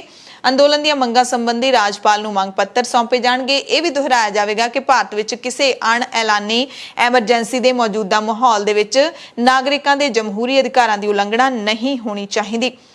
14 ਜੂਨ ਨੂੰ ਸ਼੍ਰੀ ਗੁਰੂ ਅਰਜਨ ਦੇਵ ਪਾਤਸ਼ਾਹ ਦਾ ਸ਼ਹੀਦੀ ਦਿਹਾੜਾ ਸਾਰੇ ਮੋਰਚਿਆਂ ਤੇ ਵਿੱਚ ਮਨਾਇਆ ਜਾਵੇਗਾ। ਸ਼੍ਰੀ ਗੁਰੂ ਅਰਜਨ ਦੇਵ ਜੀ ਨੂੰ ਸ਼੍ਰੀ ਗੁਰੂ ਗ੍ਰੰਥ ਸਾਹਿਬ ਦਾ ਸੰਪਾਦਨ ਕਰਨ ਅਤੇ ਜ਼ੁਲਮ ਦੇ ਖਿਲਾਫ ਆਵਾਜ਼ ਬੁਲੰਦ ਕਰਨ ਅਤੇ ਕੁਰਬਾਨੀ ਦੇਣ ਦੇ ਲਈ ਯਾਦ ਕੀਤਾ ਜਾਏਗਾ। 24 ਜੂਨ ਨੂੰ ਕਬੀਰ ਜਯੰਤੀ ਵੀ ਸਾਰੇ ਮੋਰਚਿਆਂ ਤੇ ਮਨਾਈ ਜਾਏਗੀ। ਇਸ ਦਿਨ ਦਲਿਤ, ਪਛੜੇ ਤੇ ਘੱਟ ਗਿਣਤੀ ਭਾਈਚਾਰੇ ਦੇ ਕਿਸਾਨਾਂ ਦੇ ਮੁੱਦੇ ਉਜਾਗਰ ਕੀਤੇ ਜਾਣਗੇ। ਪਿਛਲੇ ਦਿਨੀ ਕੇਂਦਰ ਸਰਕਾਰ ਨੇ ਝੋਨੇ ਦੇ ਘੱਟੋ-ਘੱਟ ਸਮਰਥਨ ਮੁੱਲ ਦੇ ਵਿੱਚ ਵਾਧੇ ਦਾ ਐਲਾਨ ਕੀਤਾ ਸੀ, ਜਿਸ ਨੂੰ ਪੰਜਾਬ ਦੇ ਮੁੱਖ ਮੰਤਰੀ ਕੈਪਟਨ ਅਮਰਿੰਦਰ ਸਿੰਘ ਨੇ ਨਿਗੂਣਾ ਵਾਧਾ ਦੱਸਿਆ। ਕੈਪਟਨ ਨੇ ਕਿਹਾ ਹੈ ਕਿ ਸਿਰਫ ਨਿਗੂਣਾ ਹੀ ਨਹੀਂ ਬਲਕਿ ਪੂਰੀ ਤਰ੍ਹਾਂ ਅਣਉਚਿਤ ਹੈ। ਸਗੋਂ ਉਹਨਾਂ ਕਿਸਾਨਾਂ ਦਾ ਵੀ ਨਿਰਾਦਰ ਕੀਤਾ ਮੋਦੀ ਸਰਕਾਰ ਨੇ, ਜੋ ਪਿਛਲੇ 6 ਮਹੀਨਿਆਂ ਤੋਂ ਖੇਤੀ ਵਿਰੋਧੀ ਕਾਨੂੰਨਾਂ ਨੂੰ ਲੈ ਕੇ ਇਨਸਾਫ ਲਈ ਸੰਘਰਸ਼ ਕਰ ਰਹੇ ਨੇ। ਮੁੱਖ ਮੰਤਰੀ ਨੇ ਕਿਹਾ ਕਿ ਜਦੋਂ ਕਿਸਾਨਾਂ ਨੇ ਦਿੱਲੀ ਦੀਆਂ ਸਰਹੱਦਾਂ ਤੇ ਲੰਬੇ ਸਮੇਂ ਤੋਂ ਚੱਲ ਰਹੇ ਸੰਘਰਸ਼ ਵਿੱਚ ਆਪਣੀਆਂ ਜ਼ਿੰਦਗੀਆਂ ਦਾਅ ਤੇ ਲਾਈਆਂ ਹੋਣ ਤਾਂ ਅਜਿਹੇ ਮੌਕੇ ਭਾਰਤੀ ਜਨਤਾ ਪਾਰਟੀ ਨੇ ਕਿਸਾਨਾਂ ਦੇ ਜ਼ਖਮਾਂ ਦੇ ਉੱਤੇ ਮੱਲਮ ਲਾਉਣ ਦੀ ਬਜਾਏ ਸਮਰਥਨ ਮੁੱਲ ਦਾ ਨਿਗੂਣਾ ਐਲਾਨ ਕਰਕੇ ਉਹਨਾਂ ਦੇ ਜ਼ਖਮਾਂ ਤੇ ਲੂਣ ਭੁੱਕਿਆ। ਮੁੱਖ ਮੰਤਰੀ ਕੈਪਟਨ ਦੇ ਮੁਤਾਬਿਕ ਸਵਾਮੀਨਾਥਨ ਕਮੇਟੀ ਦੀਆਂ ਸਿਫਾਰਿਸ਼ਾਂ ਦੇ ਮੁਤਾਬਿਕ ਘੱਟੋ-ਘੱਟ ਸਮਰਥਨ ਮੁੱਲ ਨੂੰ ਫਸਲ ਦੇ ਉਤਪਾਦਨ ਦੀ ਕੁੱਲ ਔਸਤ ਲਾਗਤ ਦਾ 50% ਤੋਂ ਵੱਧ ਹੋਣਾ ਚਾਹੀਦਾ ਹੈ। ਯਾਨੀ ਕਿ ਜਦੋਂ ਵੀ MSP 'ਚ ਵਾਧਾ ਕਰਨਾ ਤਾਂ ਇਹ 50% ਤੋਂ ਵੱਧ ਹੋਣਾ ਚਾਹੀਦਾ ਹੈ। ਮੁੱਖ ਮੰਤਰੀ ਨੇ ਕਿਹਾ ਕਿ ਕੇਂਦਰੀ ਖੇਤੀਬਾੜੀ ਮੰਤਰੀ ਨਰਿੰਦਰ ਤੋਮਰ ਦੇ ਵੱਲੋਂ ਇਹ ਕਹਿ ਦੇਣਾ ਹੀ ਕਾਫੀ ਨਹੀਂ ਹੈ ਕਿ ਗੱਲਬਾਤ ਲਈ ਕਿਸਾਨਾਂ ਦੇ ਦਰਵਾਜ਼ੇ ਖੁੱਲੇ ਨੇ। ਉਹਨਾਂ ਜ਼ੋਰ ਦੇ ਕੇ ਕਿਹਾ ਕਿ ਭਾਰਤ ਸਰਕਾਰ ਨੂੰ ਖੇਤੀ ਕਾਨੂੰਨ ਰੱਦ ਕਰ ਦੇਣੇ ਚਾਹੀਦੇ ਨੇ। ਇਸ ਬਾਰੇ ਕਿਸਾਨਾਂ ਨਾਲ ਗੱਲਬਾਤ ਸ਼ੁਰੂ ਕੀਤੀ ਜਾਣੀ ਚਾਹੀਦੀ ਹੈ। ਸੋ ਮੋਦੀ ਸਰਕਾਰ ਇੱਕ ਪਾਸੇ ਕਿਸਾਨਾਂ ਨੂੰ ਤਾਂ ਸਿਰਫ ਪ੍ਰਤੀ ਕੁਇੰਟਲ ਝੋਨੇ ਦੇ ਭਾਅ 'ਚ 75 ਰੁਪਏ ਦਾ MSP ਦੇ ਵਾਧੇ ਦਾ ਐਲਾਨ ਕਰ ਰਹੀ ਹੈ। ਦੂਸਰੇ ਪਾਸੇ ਭਾਰਤ ਦੇ ਉਦਯੋਗਪਤੀਆਂ ਦੀ ਜਿਹੜੀ ਆਮਦਨ ਹੈ ਉਹ ਅਰਬਾਂ ਡਾਲਰਾਂ ਦੇ ਵਿੱਚ ਵਧਦੀ ਹੈ। ਭਾਰਤੀ ਅਰਬਪਤੀ ਗੌਤਮ ਅਡਾਨੀ ਜਿਹੜੇ ਨਰਿੰਦਰ ਮੋਦੀ ਦੇ ਸੂਬੇ ਗੁਜਰਾਤ ਦੇ ਰਹਿਣ ਵਾਲੇ ਨੇ ਤੇ ਭਾਰਤ ਦੇ ਪ੍ਰਧਾਨ ਮੰਤਰੀ ਦੇ ਕਾਫੀ ਨੇੜਲੇ ਮਿੱਤਰ ਵੀ ਨੇ। ਅਡਾਨੀ ਨੇ ਆਪਣੀਆਂ ਕੰਪਨੀਆਂ ਦੇ ਰਾਹੀਂ ਇਸ ਸਾਲ 43 ਅਰਬ ਡਾਲਰ ਦੀ ਕਮਾਈ ਕੀਤੀ ਹੈ। ਜਿਸ ਨਾਲ ਉਸ ਦੀ ਕੁੱਲ ਕਮਾਈ 77 ਅਰਬ ਡਾਲਰ ਦੇ ਨੇੜੇ ਪਹੁੰਚ ਗਈ ਹੈ। ਅਡਾਨੀ ਦੀ ਜਾਇਦਾਦ ਵਿੱਚ ਵਾਧੇ ਦਾ ਮੁੱਖ ਕਾਰਨ ਉਸ ਦੀਆਂ ਕੰਪਨੀਆਂ ਵਿੱਚ 235 ਤੋਂ 330% ਤੱਕ ਦਾ ਵਾਧਾ ਹੋਣਾ ਹੈ। ਏਸ਼ੀਆ ਦੇ ਦੂਸਰੇ ਸਭ ਤੋਂ ਵੱਧ ਅਮੀਰ ਅਡਾਨੀ ਦੀ ਜਾਇਦਾਦ ਵਾਰਨ ਬਫੇ ਅਤੇ ਮੁਕੇਸ਼ ਅੰਬਾਨੀ ਦੇ ਮੁਕਾਬਲੇ ਵੱਧ ਤੇਜ਼ੀ ਦੇ ਨਾਲ ਵਧੀ ਹੈ। ਇਹਨਾਂ 2 ਸਾਲਾਂ ਦੇ ਵਿੱਚ ਕਰੋਨਾ ਦੀ ਮਹਾਮਾਰੀ ਦੇ ਵਿੱਚ ਜਿੱਥੇ ਲੋਕ ਜ਼ਿਆਦਾਤਰ ਭੁੱਖੇ ਮਰ ਰਹੇ ਨੇ, 75 ਲੱਖ ਨੌਕਰੀਆਂ ਭਾਰਤ ਵਿੱਚ ਚਲੀਆਂ ਗਈਆਂ ਨੇ, ਉੱਥੇ ਇੱਕ ਉਦਯੋਗਪਤੀ ਦੀ ਇੰਨੀ ਆਮਦਨ ਵੱਧ ਰਹੀ ਹੈ ਤਾਂ ਇਹ ਸੋਚਣ ਵਾਲੀ ਗੱਲ ਤਾਂ ਜ਼ਰੂਰ ਹੈ। ਹਾਲਾਂਕਿ ਅਡਾਨੀ ਗਰੁੱਪ ਨੇ ਇਸ ਸੰਬੰਧੀ ਕੋਈ ਬਿਆਨ ਨਹੀਂ ਦਿੱਤਾ, ਪਰ ਬਲੂਮਬਰਗ ਦੀ ਹਾਲੀਆ ਰਿਪੋਰਟ ਦੇ ਵਿੱਚ ਇਹ ਜਨਤਕ ਹੋਇਆ ਹੈ ਕਿ ਅਡਾਨੀ ਦੀ ਜਾਇਦਾਦ ਵਿੱਚ ਇਸ ਸਾਲ 43 ਅਰਬ ਡਾਲਰ ਦਾ ਵਾਧਾ ਹੋਇਆ। ਕੁਝ ਦਿਨ ਪਹਿਲਾਂ ਮੋਦੀ ਸਰਕਾਰ ਦੇ ਵੱਲੋਂ ਦੇਸ਼ ਵਿੱਚ ਸਰਕਾਰੀ ਸਕੂਲਾਂ ਬਾਰੇ ਜਾਰੀ ਕੀਤੀ ਗਈ ਰਿਪੋਰਟ ਦੇ ਵਿੱਚ ਪੰਜਾਬ ਦੇ ਸਰਕਾਰੀ ਸਕੂਲਾਂ ਨੂੰ ਪਹਿਲਾ ਦਰਜਾ ਦਿੱਤਾ ਗਿਆ। ਇਸ ਤੋਂ ਬਾਅਦ ਦਿੱਲੀ ਦੇ ਸਿੱਖਿਆ ਮੰਤਰੀ ਮਨੀਸ਼ ਸਿਸੋਦੀਆ ਨੇ ਪ੍ਰੈਸ ਕਾਨਫਰੰਸ ਕਰਕੇ ਸਵਾਲ ਚੁੱਕੇ ਨੇ। ਸਿਸੋਦੀਆ ਨੇ ਕਿਹਾ ਕਿ ਰਿਪੋਰਟ ਦੇ ਮੁਤਾਬਿਕ ਪੰਜਾਬ ਦੇ ਸਰਕਾਰੀ ਸਕੂਲ ਦੇਸ਼ ਦੇ ਸਭ ਤੋਂ ਵਧੀਆ ਸਰਕਾਰੀ ਸਕੂਲ ਨੇ, ਜਦਕਿ ਦਿੱਲੀ ਦੇ ਸਰਕਾਰੀ ਸਕੂਲਾਂ ਨੂੰ ਬਹੁਤ ਥੱਲੇ ਰੱਖਿਆ ਗਿਆ ਤੇ ਦਿੱਲੀ ਦੇ ਸਕੂਲਾਂ ਦਾ ਦਰਜਾ ਹੇਠਾਂ ਸੁੱਟਣ ਤੋਂ ਮੁੱਖ ਮੰਤਰੀ ਕੈਪਟਨ ਅਮਰਿੰਦਰ ਸਿੰਘ ਅਤੇ ਪ੍ਰਧਾਨ ਮੰਤਰੀ ਨਰਿੰਦਰ ਮੋਦੀ ਵਿਚਾਲੇ ਦੋਸਤੀ ਸਪਸ਼ਟ ਹੁੰਦੀ ਹੈ। ਉਹਨਾਂ ਦੋਸ਼ ਲਾਇਆ ਕਿ ਪੰਜਾਬ 'ਚ ਬੀਤੇ 5 ਸਾਲਾਂ ਦੇ ਵਿੱਚ 800 ਸਰਕਾਰੀ ਸਕੂਲ ਬੰਦ ਹੋ ਗਏ ਨੇ ਤੇ ਕਈਆਂ ਨੂੰ ਨਿੱਜੀ ਹੱਥਾਂ ਵਿੱਚ ਸੌਂਪ ਦਿੱਤਾ ਗਿਆ। ਅਜਿਹੇ ਹਾਲਾਤ ਵਿੱਚ ਵੀ ਪੰਜਾਬ ਨੂੰ ਨੰਬਰ 1 ਦਾ ਦਰਜਾ ਦੇਣਾ ਹੈਰਾਨੀ ਤੇ ਪਰੇਸ਼ਾਨੀ ਦੀ ਗੱਲ ਹੈ। ਪੰਜਾਬ ਦੇ ਸਰਕਾਰੀ ਸਕੂਲਾਂ ਵਿੱਚ ਕਹਿੰਦੇ ਨਾ ਤਾਂ ਕੋਈ ਕੰਮ ਹੋਇਆ, ਨਾ ਕੋਈ ਪੜ੍ਹਾਈ ਹੁੰਦੀ ਹੈ। ਇਹ ਰਿਪੋਰਟ ਕੈਪਟਨ ਸਾਹਿਬ ਨੂੰ ਮੋਦੀ ਜੀ ਦਾ ਜਾਂ ਤਾਂ ਆਸ਼ੀਰਵਾਦ ਹੈ ਜਾਂ ਫਿਰ ਕੋਈ ਹੋਰ ਗੱਲ ਹੈ ਕਿ ਆਉਣ ਵਾਲੀਆਂ ਚੋਣਾਂ ਦੇ ਵਿੱਚ ਕੈਪਟਨ ਜਿੱਤ ਸਕੇ। ਸਿਸੋਦੀਆ ਨੇ ਕਿਹਾ ਕਿ ਪਿਛਲੀ ਵਾਰੀ ਵੀ ਮੋਦੀ ਨੇ ਕੈਪਟਨ ਨੂੰ ਆਸ਼ੀਰਵਾਦ ਦਿੱਤਾ ਸੀ ਤਾਂ ਜੋ ਕੈਪਟਨ ਪੰਜਾਬ 'ਚ ਜਿੱਤ ਜਾਣ ਤੇ ਇਸ ਵਾਰ ਵੀ ਇਹੀ ਆਸ਼ੀਰਵਾਦ ਹੁਣ ਸ਼ੁਰੂ ਹੋ ਗਿਆ। ਕਹਿੰਦੇ ਖਬਰਾਂ ਤਾਂ ਇਹ ਵੀ ਨੇ ਕਿ ਆਉਣ ਵਾਲੇ ਦਿਨਾਂ ਵਿੱਚ ਮੋਦੀ ਜੀ ਰਿਪੋਰਟ ਜਾਰੀ ਕਰਨਗੇ ਕਿ ਪੰਜਾਬ ਦੇ ਸਰਕਾਰੀ ਹਸਪਤਾਲ ਸਭ ਤੋਂ ਵਧੀਆ ਹਸਪਤਾਲ ਨੇ। ਕਹਿੰਦੇ ਜੇ ਤੁਸੀਂ ਸਰਕਾਰੀ ਸਕੂਲਾਂ ਦਾ ਹਾਲ ਜਾਣਨਾ ਹੈ ਤਾਂ ਉਹਨਾਂ ਮਾਪਿਆਂ ਤੋਂ ਪੁੱਛੋ ਜਿਨ੍ਹਾਂ ਦੇ ਬੱਚੇ ਸਰਕਾਰੀ ਸਕੂਲਾਂ ਦੇ ਵਿੱਚ ਪੜ੍ਹਦੇ ਨੇ, ਜਿਨ੍ਹਾਂ ਨੂੰ ਬਦਹਾਲੀ ਹੁੰਦੇ ਹੋਏ ਵੀ ਆਪਣੇ ਬੱਚਿਆਂ ਨੂੰ ਨਿੱਜੀ ਸਕੂਲਾਂ 'ਚ ਪੜ੍ਹਾਉਣਾ ਪੈ ਰਿਹਾ ਹੈ। ਉਹਨਾਂ ਬੱਚਿਆਂ ਨੂੰ ਪੁੱਛੋ ਜਿਨ੍ਹਾਂ ਦੇ ਸਕੂਲਾਂ ਵਿੱਚ ਸ਼ਰਾਬ ਦੀਆਂ ਫੈਕਟਰੀਆਂ ਫੜੀਆਂ ਗਈਆਂ ਨੇ। ਉਹਨਾਂ ਦੇ ਸੂਬੇ ਦੇ ਕਿੰਨੇ ਸਰਕਾਰੀ ਸਕੂਲਾਂ ਨੂੰ ਨਿੱਜੀ ਹੱਥਾਂ ਵਿੱਚ ਪਾ ਦਿੱਤਾ ਹੈ ਕਿ ਇਹ ਕੈਪਟਨ ਸਾਹਿਬ ਨਹੀਂ ਜਾਣਦੇ। ਕੈਪਟਨ ਸਾਹਿਬ ਨੇ ਪਿਛਲੇ ਸਾਲਾਂ ਦੌਰਾਨ 800 ਸਰਕਾਰੀ ਸਕੂਲ ਖਤਮ ਕਰ ਦਿੱਤੇ। ਸੋ ਇੱਥੇ ਸੋਚਣ ਵਾਲੀ ਗੱਲ ਹੈ ਜਿਹੜੀ ਉਹ ਸਿਸੋਦੀਆ ਨੇ ਲੋਕਾਂ ਨੂੰ ਕਿਹਾ ਕਿ ਤੁਸੀਂ ਖੁਦ ਸੋਚੋ ਜਾਂ ਫਿਰ ਤੁਸੀਂ ਵਿਜ਼ਿਟ ਕਰੋ ਦਿੱਲੀ ਦੇ ਸਰਕਾਰੀ ਸਕੂਲ ਅਤੇ ਪੰਜਾਬ ਦੇ ਸਰਕਾਰੀ ਸਕੂਲ। ਜੇ ਤਸਵੀਰਾਂ ਕਿਸੇ ਨੇ ਦੇਖੀਆਂ ਹੋਣ ਤਾਂ ਉਹ ਸ਼ਾਇਦ ਅੰਦਾਜ਼ਾ ਲਾ ਸਕਦੇ ਨੇ ਕਿ ਦੋਵਾਂ ਸੂਬਿਆਂ ਦੇ ਸਕੂਲਾਂ ਦੇ ਵਿੱਚ ਕਿੰਨਾ ਫਰਕ ਹੈ, ਕਿਹੜੇ ਪਹਿਲੇ ਦਰਜੇ ਦੇ ਹੱਕਦਾਰ ਨੇ ਤੇ ਕਿਹੜੇ ਥੱਲੜੇ ਦਰਜੇ ਦੇ ਹੱਕਦਾਰ ਨੇ। ਇਸ ਦਾ ਜਵਾਬ ਦਿੱਤਾ ਪੰਜਾਬ ਦੇ ਸਕੂਲ ਸਿੱਖਿਆ ਮੰਤਰੀ ਵਿਜੇ ਇੰਦਰ ਸਿੰਗਲਾ ਨੇ। ਕੇਜਰੀਵਾਲ ਸਰਕਾਰ ਤੇ ਵਰਗੇ ਨੇ ਸਿੰਗਲਾ ਕਹਿੰਦੇ ਦਿੱਲੀ ਸਰਕਾਰ ਨੂੰ ਮਿਆਰੀ ਸਕੂਲ ਸਿੱਖਿਆ ਮਾਡਲ ਲਾਗੂ ਕਰਨ ਲਈ ਪੰਜਾਬ ਤੋਂ ਸਿੱਖਣਾ ਚਾਹੀਦਾ ਹੈ। ਕੈਬਨਿਟ ਮੰਤਰੀ ਨੇ ਕਿਹਾ ਕਿ ਕੇਜਰੀਵਾਲ ਸਰਕਾਰ ਨੇ ਸਕੂਲਾਂ ਦੇ ਬੁਨਿਆਦੀ ਢਾਂਚੇ ਦੇ ਵਿਕਾਸ ਲਈ ਨਿਵੇਸ਼ ਕਰਨ ਦੀ ਬਜਾਏ ਟੈਕਸ ਦਾਤਾਵਾਂ ਦੇ ਪੈਸੇ ਇਸ਼ਤਿਹਾਰ ਮੁਹਿੰਮਾਂ ਤੇ ਬਰਬਾਦ ਕਰ ਦਿੱਤੇ। ਕੈਬਨਿਟ ਮੰਤਰੀ ਪੰਜਾਬ ਭਵਨ ਵਿੱਚ ਮੁੱਖ ਮੰਤਰੀ ਕੈਪਟਨ ਅਮਰਿੰਦਰ ਸਿੰਘ ਦੇ ਵੱਲੋਂ ਜੋ ਇੱਕ ਵਰਚੁਅਲ ਪ੍ਰੋਗਰਾਮ ਕਰਵਾਇਆ ਗਿਆ ਸੀ ਉਸ ਦੇ ਵਿੱਚ ਸ਼ਾਮਲ ਹੋਣ ਦੇ ਲਈ ਪਹੁੰਚੇ ਸੀ ਤੇ ਉਹਨਾਂ ਨੇ ਦਿੱਲੀ ਸਰਕਾਰ ਨੂੰ ਇਹ ਮੋੜਵਾਂ ਜਵਾਬ ਦਿੱਤਾ ਕਿ ਤੁਸੀਂ ਸਾਡੇ ਸਕੂਲਾਂ ਦੇ ਮਾਡਲ ਤੋਂ ਸਿੱਖੋ। ਜੀਐਸਟੀ ਕੌਂਸਲ ਦੀ 44ਵੀਂ ਬੈਠਕ ਵੀਡੀਓ ਕਾਨਫਰੰਸਿੰਗ ਦੇ ਜ਼ਰੀਏ ਹੋਈ। ਬੈਠਕ ਵਿੱਤ ਮੰਤਰੀ ਨਿਰਮਲਾ ਸੀਤਾਰਮਨ ਦੀ ਪ੍ਰਧਾਨਗੀ ਵਿੱਚ ਹੋਈ। ਮੀਟਿੰਗ ਤੋਂ ਬਾਅਦ ਮੰਤਰੀ ਨੇ ਜਾਣਕਾਰੀ ਦਿੱਤੀ ਕਿ ਜੀਐਸਟੀ ਕੌਂਸਲ ਨੇ ਐਂਬੂਲੈਂਸ ਤੇ ਜੀਐਸਟੀ ਦਰ 28% ਤੋਂ ਘਟਾ ਕੇ 12% ਕਰ ਦਿੱਤੀ ਹੈ। ਯਾਨੀ ਕਿ ਇਸ ਮੀਟਿੰਗ ਦੇ ਵਿੱਚ ਕੋਵਿਡ-19 ਦੇ ਇਲਾਜ ਵਾਲੀਆਂ ਦਵਾਈਆਂ ਤੇ ਹੋਰ ਵਸਤੂਆਂ ਤੇ ਦਰਾਂ ਘਟਾ ਦਿੱਤੀਆਂ ਨੇ। ਕੋਵਿਡ ਵੈਕਸੀਨ ਤੇ ਜੀਐਸਟੀ ਦਰ 5% ਬਰਕਰਾਰ ਰੱਖੀ ਗਈ ਹੈ, ਪਰ ਐਂਬੂਲੈਂਸ ਤੇ ਇਹ ਕਾਫੀ ਘਟਾ ਦਿੱਤੀ ਗਈ ਹੈ। ਕੌਂਸਲ ਨੇ ਮੈਡੀਕਲ ਗ੍ਰੇਡ ਆਕਸੀਜਨ, BPAP ਮਸ਼ੀਨਾਂ, ਆਕਸੀਜਨ ਕਨਸੈਂਟਰੇਟਰ, ਵੈਂਟੀਲੇਟਰ ਤੇ ਪਲਸ ਆਕਸੀਮੀਟਰ ਤੇ ਜੀਐਸਟੀ 12% ਤੋਂ ਘਟਾ ਕੇ 5% ਕਰ ਦਿੱਤੀ ਹੈ। ਰੈਮਡੇਸਿਵਿਰ ਤੇ ਟੈਕਸ ਦੀ ਦਰ 12% ਤੋਂ ਘਟਾ ਕੇ 5% ਕਰ ਦਿੱਤੀ ਹੈ। ਟੋਸਲੀਮੈਬ, ਐਮਫੋਟੈਰਾਸਿਨ ਤੇ ਹੁਣ ਕੋਈ ਕਰ ਨਹੀਂ ਲੱਗੇਗਾ ਦਵਾਈਆਂ ਨੇ ਇਹ ਤੇ ਇਹ ਦਰਾਂ ਐਤਵਾਰ ਤੋਂ ਲਾਗੂ ਹੋ ਜਾਣਗੀਆਂ। ਮੀਟਿੰਗ ਵਿੱਚ ਸਾਰੇ ਸੂਬਿਆਂ, ਪੰਜਾਬ ਸਮੇਤ ਸਾਰੇ ਸੂਬਿਆਂ ਤੇ ਕੇਂਦਰ ਸ਼ਾਸਿਤ ਪ੍ਰਦੇਸ਼ਾਂ ਦੇ ਵਿੱਤ ਮੰਤਰੀ ਸ਼ਾਮਿਲ ਹੋਏ।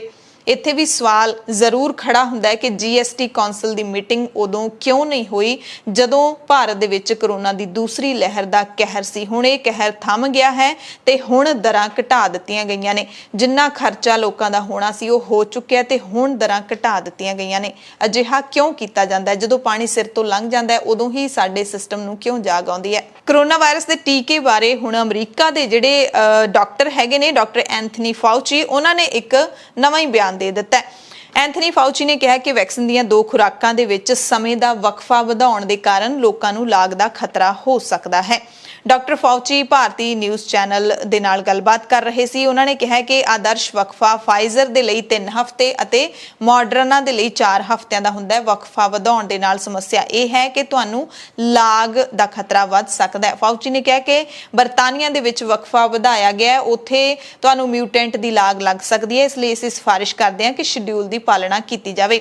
ਜੇ ਆਪਾਂ ਭਾਰਤ ਦੀ ਗੱਲ ਕਰ ਲਈਏ ਤਾਂ ਇੱਥੇ ਵੀ ਪਹਿਲਾਂ 28 ਦਿਨ ਦਾ ਵਕਫਾ ਹੁੰਦਾ ਸੀ ਕਿ ਪਹਿਲੀ ਤੇ ਦੂਸਰੀ ਡੋਜ਼ ਦੇ ਵਿੱਚ 28 ਦਿਨ ਦਾ ਗੈਪ ਪਾਇਆ ਜਾ ਸਕਦਾ ਹੈ। ਉਸ ਤੋਂ ਬਾਅਦ ਉਹਨੂੰ ਵਧਾ ਦਿੱਤਾ ਗਿਆ, ਹੁਣ ਵਧਾ ਕੇ ਤਾਂ 80 ਤੋਂ ਵੱਧ ਦਿਨਾਂ ਦਾ ਵਕਫਾ ਕਰ ਦਿੱਤਾ ਗਿਆ ਤੇ ਡਾਕਟਰ ਫਾਊਚੀ ਨੇ ਕਿਹਾ ਕਿ ਇਹ ਖਤਰਨਾਕ ਹੈ। WHO ਤੋਂ ਇੱਕ ਸਵਾਲ ਪੁੱਛਿਆ ਜਾ ਰਿਹਾ ਸੀ ਵਾਰ-ਵਾਰ ਕਿ ਕਰੋਨਾ ਵੈਕਸੀਨ ਕਦੋਂ ਤੱਕ ਬਿਮਾਰੀ ਤੋਂ ਸੁਰੱਖਿਅਤ ਰੱਖੇਗੀ, ਟੀਕਾ ਲੱਗਣ ਤੋਂ ਬਾਅਦ ਕਦੋਂ ਤੱਕ ਇੱਕ ਇਨਸਾਨ ਕਰੋਨਾ ਵਾਇਰਸ ਤੋਂ ਸੁਰੱਖਿਅਤ ਰਹਿ ਸਕਦਾ ਹੈ। ਤਾਂ WHO ਨੇ ਜਵਾਬ ਦਿੱਤਾ ਹੈ, ਕਿਹਾ ਕਿ ਇਹ ਜਿਹੜਾ ਟੀਕਾ ਹੈ ਮੌਤਾਂ ਅਤੇ ਹਸਪਤਾਲ ਵਿੱਚ ਭਰਤੀ ਹੋਣ ਤੋਂ ਰੋਕਣ ਦੇ ਵਿੱਚ ਅਹਿਮ ਭੂਮਿਕਾ ਨਿਭਾਉਂਦਾ ਹੈ। WHO ਤੋਂ ਇੱਕ ਇਹ ਵੀ ਸਵਾਲ ਪੁੱਛਿਆ ਗਿਆ ਕਿ ਇਹ ਵੈਕਸੀਨ ਕਿੰਨੇ ਸਮੇਂ ਤੱਕ ਲੋਕਾਂ ਨੂੰ ਸੁਰੱਖਿਆ ਪ੍ਰਦਾਨ ਕਰਦੀ ਹੈ। ਤਾਂ WHO ਨੇ ਕਿਹਾ ਕਿ ਸਾਡੇ ਕੋਲ ਇਸ ਬਾਰੇ ਹਾਲੇ ਤੱਕ ਪੂਰੀ ਜਾਣਕਾਰੀ ਮੌਜੂਦ ਨਹੀਂ ਹੈ। ਹੁਣ ਤੱਕ ਜਿੰਨੇ ਵੀ ਟੀਕੇ ਮੌਜੂਦ ਨੇ ਉਹਨਾਂ ਬਾਰੇ ਹਾਲੇ ਤੱਕ ਇਸ ਨੂੰ ਲੈ ਕੇ ਕੋਈ ਵੀ ਜਾਣਕਾਰੀ ਨਹੀਂ ਆਈ ਹੈ ਕਿ ਟੀਕਾ ਲੱਗਣ ਤੋਂ ਬਾਅਦ ਕਦੋਂ ਤੱਕ, ਕਿੰਨਾ 1 ਸਾਲ 2 ਸਾਲ ਜਾਂ ਪੂਰੀ ਜ਼ਿੰਦਗੀ ਤੁਸੀਂ ਸੁਰੱਖਿਅਤ ਰਹਿ ਸਕਦੇ ਹੋ, ਕੁਝ ਵੀ ਇਸ ਬਾਰੇ ਹਾਲੇ ਖੋਜ ਨਹੀਂ ਹੋਈ ਹੈ। ਭਾਰਤ ਦੇ ਨਿੱਜੀ ਹਸਪਤਾਲਾਂ ਨੂੰ ਦਿੱਤੀ ਜਾਣ ਵਾਲੀ ਕੋਵਿਡ ਵੈਕਸੀਨ ਸੂਬਿਆਂ ਦੇ ਵਿੱਚ ਉਹਨਾਂ ਦੀ ਵਸੋਂ ਦੇ ਹਿਸਾਬ ਨਾਲ ਬਰਾਬਰ ਵੰਡੀ ਜਾਵੇਗੀ। ਜੋ ਅੱਗੇ ਨਿੱਜੀ ਹਸਪਤਾਲਾਂ ਜਾਂ ਹਸਪਤਾਲਾਂ ਦੀਆਂ ਚੇਨਸ ਨੂੰ ਇਸ ਤਰ੍ਹਾਂ ਵੰਡਣਗੇ ਕਿ ਵੈਕਸੀਨ ਵੱਧ ਤੋਂ ਵੱਧ ਲੋਕਾਂ ਤੱਕ ਪਹੁੰਚ ਸਕੇ। ਕੇਂਦਰ ਸਰਕਾਰ ਨੇ ਦੱਸਿਆ ਕਿ ਦੇਸ਼ ਵਿੱਚ ਹਰ ਮਹੀਨੇ ਤਿਆਰ ਹੋਏ 25% ਟੀਕੇ ਜੋ ਕਿ ਨਿੱਜੀ ਹਸਪਤਾਲਾਂ ਦੇ ਲਈ ਰਾਖਵੇਂ ਨੇ, ਉਹ ਹੁਣ ਸੂਬਿਆਂ ਤੇ ਕੇਂਦਰ ਸ਼ਾਸਿਤ ਪ੍ਰਦੇਸ਼ਾਂ ਨੂੰ ਵਸੋਂ ਦੇ ਹਿਸਾਬ ਦੇ ਨਾਲ ਵੰਡੇ ਜਾਇਆ ਕਰਨਗੇ ਤੇ ਇਹ ਜਿਹੜਾ ਹੁਕਮ ਹੈ 12 ਜੂਨ ਤੋਂ ਲਾਗੂ ਹੋਵੇਗਾ। ਭਾਰਤ ਦੀ ਜਿਹੜੀ ਕਰੋਨਾ ਵੈਕਸੀਨ ਕੋਵੈਕਸਿਨ ਹੈ ਉਸ ਨੂੰ ਅਮਰੀਕਾ ਦੇ ਵਿੱਚ ਐਮਰਜੈਂਸੀ ਵਰਤੋਂ ਦੀ ਇਜਾਜ਼ਤ ਨਹੀਂ ਮਿਲੀ। ਉਸ ਬਾਰੇ ਨੀਤੀ ਆਯੋਗ ਦੇ ਸਿਹਤ ਮੈਂਬਰ ਡਾਕਟਰ VK ਪੌਲ ਨੇ ਕਿਹਾ ਕਿ ਇਸ ਫੈਸਲੇ ਦਾ ਸਾਨੂੰ ਸਤਿਕਾਰ ਕਰਨਾ ਚਾਹੀਦਾ ਹੈ ਕਿਉਂਕਿ ਹਰ ਦੇਸ਼ ਦਾ ਆਪਣਾ ਰੈਗੂਲੇਟਰੀ ਨਿਜ਼ਾਮ ਹੁੰਦਾ ਹੈ ਜਿੱਥੇ ਕੁਝ ਚੀਜ਼ਾਂ ਦੂਸਰਿਆਂ ਦੇ ਨਾਲ ਮਿਲਦੀਆਂ ਜੁਲਦੀਆਂ ਵੀ ਹੁੰਦੀਆਂ ਤੇ ਕੁਝ ਵੱਖਰੀਆਂ ਵੀ ਹੁੰਦੀਆਂ ਨੇ। ਹਿਮਾਚਲ ਪ੍ਰਦੇਸ਼ ਦੇ ਵਿੱਚ ਕਰੋਨਾ ਦੇ ਘਟ ਰਹੇ ਕੇਸਾਂ ਦੇ ਮੱਦੇਨਜ਼ਰ ਕਰੋਨਾ ਕਰਫਿਊ ਦੇ ਵਿੱਚ ਢਿੱਲ ਦਿੱਤੀ ਗਈ ਹੈ। 14 ਜੂਨ ਤੋਂ ਸਰਕਾਰੀ ਦਫ਼ਤਰਾਂ ਦੇ ਵਿੱਚ 50% ਕਰਮਚਾਰੀ ਆ ਕੇ ਕੰਮ ਕਰ ਸਕਦੇ ਨੇ। ਹਾਲੇ ਤੱਕ ਸਿਰਫ 30% ਕਰਮਚਾਰੀ ਹੀ ਆ ਕੇ ਕੰਮ ਕਰ ਸਕਦੇ ਸੀ। ਹਿਮਾਚਲ ਪ੍ਰਦੇਸ਼ ਦੇ ਵਿੱਚ ਮੰਦਰ ਹਾਲੇ ਬੰਦ ਰਹਿਣਗੇ। ਦੂਸਰੇ ਸੂਬਿਆਂ ਤੋਂ ਆਉਣ ਵਾਲੇ ਲੋਕਾਂ ਨੂੰ ਹੁਣ ਹਿਮਾਚਲ ਪ੍ਰਦੇਸ਼ ਦੇ ਵਿੱਚ ਐਂਟਰੀ ਕਰਨ ਦੇ ਲਈ RT-PCR ਦੀ ਜ਼ਰੂਰਤ ਨਹੀਂ ਹੋਵੇਗੀ, ਪਰ ਪਾਸ ਨੇ ਜਿਹੜੇ ਉਹ ਪਹਿਲਾਂ ਵਾਂਗ ਹੀ ਲਾਗੂ ਰਹਿਣਗੇ। ਵਿਆਹ ਸਮਾਗਮਾਂ ਦੇ ਵਿੱਚ ਵੀ 20 ਲੋਕ ਹੀ ਸ਼ਾਮਿਲ ਹੋ ਸਕਦੇ ਨੇ। ਇੰਟਰਸਟੇਟ ਬੱਸਾਂ ਚੱਲਣ ਨੂੰ ਇਜਾਜ਼ਤ ਦੇ ਦਿੱਤੀ ਗਈ ਹੈ। ਬੱਸਾਂ 50% ਦੀ ਸਮਰੱਥਾ ਦੇ ਨਾਲ ਚੱਲਣਗੀਆਂ। ਦੁਕਾਨਾਂ ਸ਼ਾਮ 5 ਵਜੇ ਤੱਕ ਖੁੱਲ ਸਕਦੀਆਂ ਨੇ। ਜਿਮ ਤੇ ਕੋਚਿੰਗ ਸੈਂਟਰ ਹਾਲੇ ਬੰਦ ਰਹਿਣਗੇ।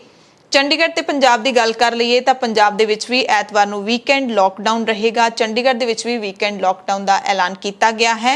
ਹਾਲਾਂਕਿ ਇਸ ਤੋਂ ਪਹਿਲਾਂ ਇਹ ਸ਼ਨੀਵਾਰ ਤੇ ਐਤਵਾਰ ਦਾ ਹੁੰਦਾ ਸੀ ਤੇ ਹੁਣ ਇਸ ਨੂੰ ਘਟਾ ਕੇ 1 ਦਿਨ ਦਾ ਕਰ ਦਿੱਤਾ ਗਿਆ ਹੈ। ਸੋ ਐਤਵਾਰ ਨੂੰ ਤਕਰੀਬਨ ਸਾਰੇ ਬਾਜ਼ਾਰ ਚੰਡੀਗੜ੍ਹ ਅਤੇ ਪੰਜਾਬ ਦੇ ਵਿੱਚ ਬੰਦ ਰਹਿਣਗੇ। ਹੋਮ ਡਿਲੀਵਰੀ ਖਾਣੇ ਦੀ ਹੈ ਜਿਹੜੀ ਉਹ ਜ਼ਰੂਰ ਹੋ ਸਕੇਗੀ। ਕੇਂਦਰੀ ਵਿੱਤ ਮੰਤਰਾਲੇ ਨੇ ਸਰਕਾਰੀ ਮੰਤਰਾਲਿਆਂ ਤੇ ਵਿਭਾਗਾਂ ਨੂੰ ਆਪਣੇ ਖਰਚਿਆਂ ਦੇ ਵਿੱਚ 20% ਦੀ ਕਟੌਤੀ ਕਰਨ ਨੂੰ ਕਿਹਾ ਹੈ।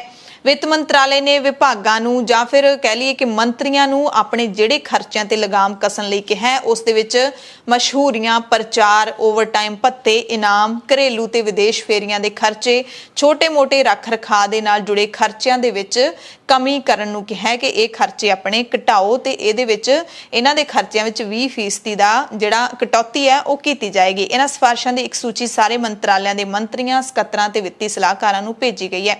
ਤੇ ਜੇ ਤੁਸੀਂ ਇਹ ਅੰਕੜੇ ਜਾਣ ਲਵੋ ਕਿ ਇੱਕ ਮੰਤਰੀ ਹੈ ਜਿਹੜਾ ਭਾਰਤ ਦਾ, ਉਹਦੇ ਤੇ 1 ਮਹੀਨੇ 'ਚ ਕਿੰਨਾ ਖਰਚਾ ਹੋਵੇਗਾ ਤਾਂ ਤੁਸੀਂ ਹੈਰਾਨ ਰਹਿ ਜਾਓਗੇ। ਅਸੀਂ ਖਾਲਸ ਟੀਵੀ ਤੇ ਇਸ ਬਾਰੇ ਕਿਸੇ ਨਾ ਕਿਸੇ ਦਿਨ ਰਿਪੋਰਟ ਜ਼ਰੂਰ ਪੇਸ਼ ਕਰਾਂਗੇ। ਦੇਸ਼ ਭਰ ਦੇ ਵਿੱਚ ਕਾਂਗਰਸ ਨੇ 11 ਜੂਨ ਨੂੰ ਪੈਟਰੋਲ ਤੇ ਡੀਜ਼ਲ ਤੇ ਹੋਰ ਵਧੀਆਂ ਕੀਮਤਾਂ ਦੇ ਖਿਲਾਫ ਪ੍ਰਦਰਸ਼ਨ ਕੀਤੇ ਬਾਵਜੂਦ ਇਸ ਦੇ ਪੈਟਰੋਲ ਤੇ ਡੀਜ਼ਲ ਫਿਰ ਮਹਿੰਗੇ ਹੋ ਗਏ। ਸ਼ਨੀਵਾਰ ਨੂੰ ਪੈਟਰੋਲ ਦੇ ਵਿੱਚ 27 ਪੈਸੇ ਪ੍ਰਤੀ ਲੀਟਰ ਤੇ ਡੀਜ਼ਲ ਦੇ ਵਿੱਚ 23 ਪੈਸੇ ਪ੍ਰਤੀ ਲੀਟਰ ਦਾ ਵਾਧਾ ਕੀਤਾ ਗਿਆ।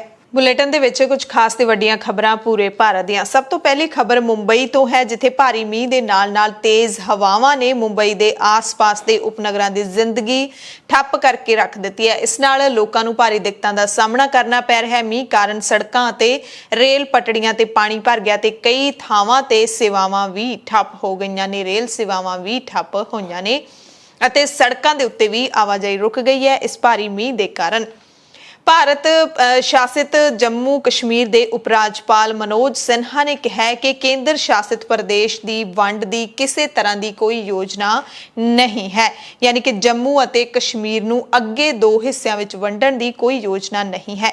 ਮਨੋਜ ਸਿਨਹਾ ਨੇ ਇੱਕ ਟੀਵੀ ਚੈਨਲ ਨੂੰ ਦਿੱਤੇ ਇੰਟਰਵਿਊ ਵਿੱਚ ਕਿਹਾ ਕਿ ਇਸ ਤਰ੍ਹਾਂ ਦੀਆਂ ਅਫਵਾਹਾਂ ਉਹਨਾਂ ਲੋਕਾਂ ਵੱਲੋਂ ਫੈਲਾਈਆਂ ਜਾ ਰਹੀਆਂ ਨੇ ਜਿਨ੍ਹਾਂ ਦੇ ਆਪਣੇ ਨਿੱਜੀ ਸਵਾਰਥ ਨੇ। 2 ਸਾਲ ਪਹਿਲਾਂ ਭਾਰਤ ਸਰਕਾਰ ਨੇ ਇਸ ਸੂਬੇ ਨੂੰ ਯਾਨੀ ਕਿ ਜੰਮੂ ਕਸ਼ਮੀਰ ਨੂੰ ਦੋ ਹਿੱਸਿਆਂ ਦੇ ਵਿੱਚ ਵੰਡ ਦਿੱਤਾ ਸੀ, ਜਾਂ ਕਹਿ ਲਈਏ ਕਿ ਦੋ ਟੁਕੜੇ ਕਰ ਦਿੱਤੇ ਸੀ ਅਤੇ ਸੂਬੇ ਦਾ ਜਿਹੜਾ ਵਿਸ਼ੇਸ਼ ਦਰਜਾ ਸੀ ਉਸ ਨੂੰ ਖਤਮ ਕਰਕੇ ਦੋ ਕੇਂਦਰ ਸ਼ਾਸਿਤ ਪ੍ਰਦੇਸ਼ਾਂ ਦੇ ਵਿੱਚ ਵੰਡ ਦਿੱਤਾ ਸੀ।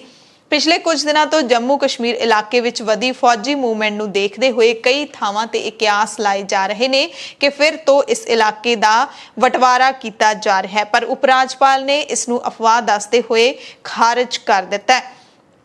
दरअसल 5 अगस्त 2019 यानी कि करीब 2 साल पहला जो जम्मू कश्मीर का विशेष सूबे का दर्जा खत्म किया गया सी, तो उस तो पहला भी जम्मू कश्मीर विच सुरक्षा बलों की भारी तैनाती की गई सी। कश्मीर विच मौजूद सैलानियों ते अमरनाथ यात्रियों नूं कश्मीर छड्डण दे लई भी कह दिता गया सी। हालांकि उस वक्त भी सूबे के राजपाल रहे सत्यपाल मलिक ने भी ये कहा सी कि जो कुछ जम्मू कश्मीर विच कहा जा रहा है वो सब अफवाह ने, पर बाद विच अफवाह सच साबित होईयां सी। सूबे का विशेष दर्जा जिहड़ा खत्म करके धारा 370 नूं हटा के इस सूबे नूं दो टुकड़ियां दे विच वंड के दो यूनियन टैरेटरीज बना दित्तियां गईयां सी। डोमिनिका हाईकोर्ट ने एंटीगुआ ते बारबुडा तो भेदभरी हालत दे विच गायब होने तो बाद भगौड़े हीरा कारोबारी मेहुल चौकसी दे गैर कानूनी तरीके नाल इस टापू देश ਵਿੱਚ ਦਾਖਲ ਹੋਣ ਦੇ ਮਾਮਲੇ ਤੇ ਜ਼ਮਾਨਤ ਦੇਣ ਤੋਂ ਇਨਕਾਰ ਕਰ ਦਿੱਤਾ ਹੈ।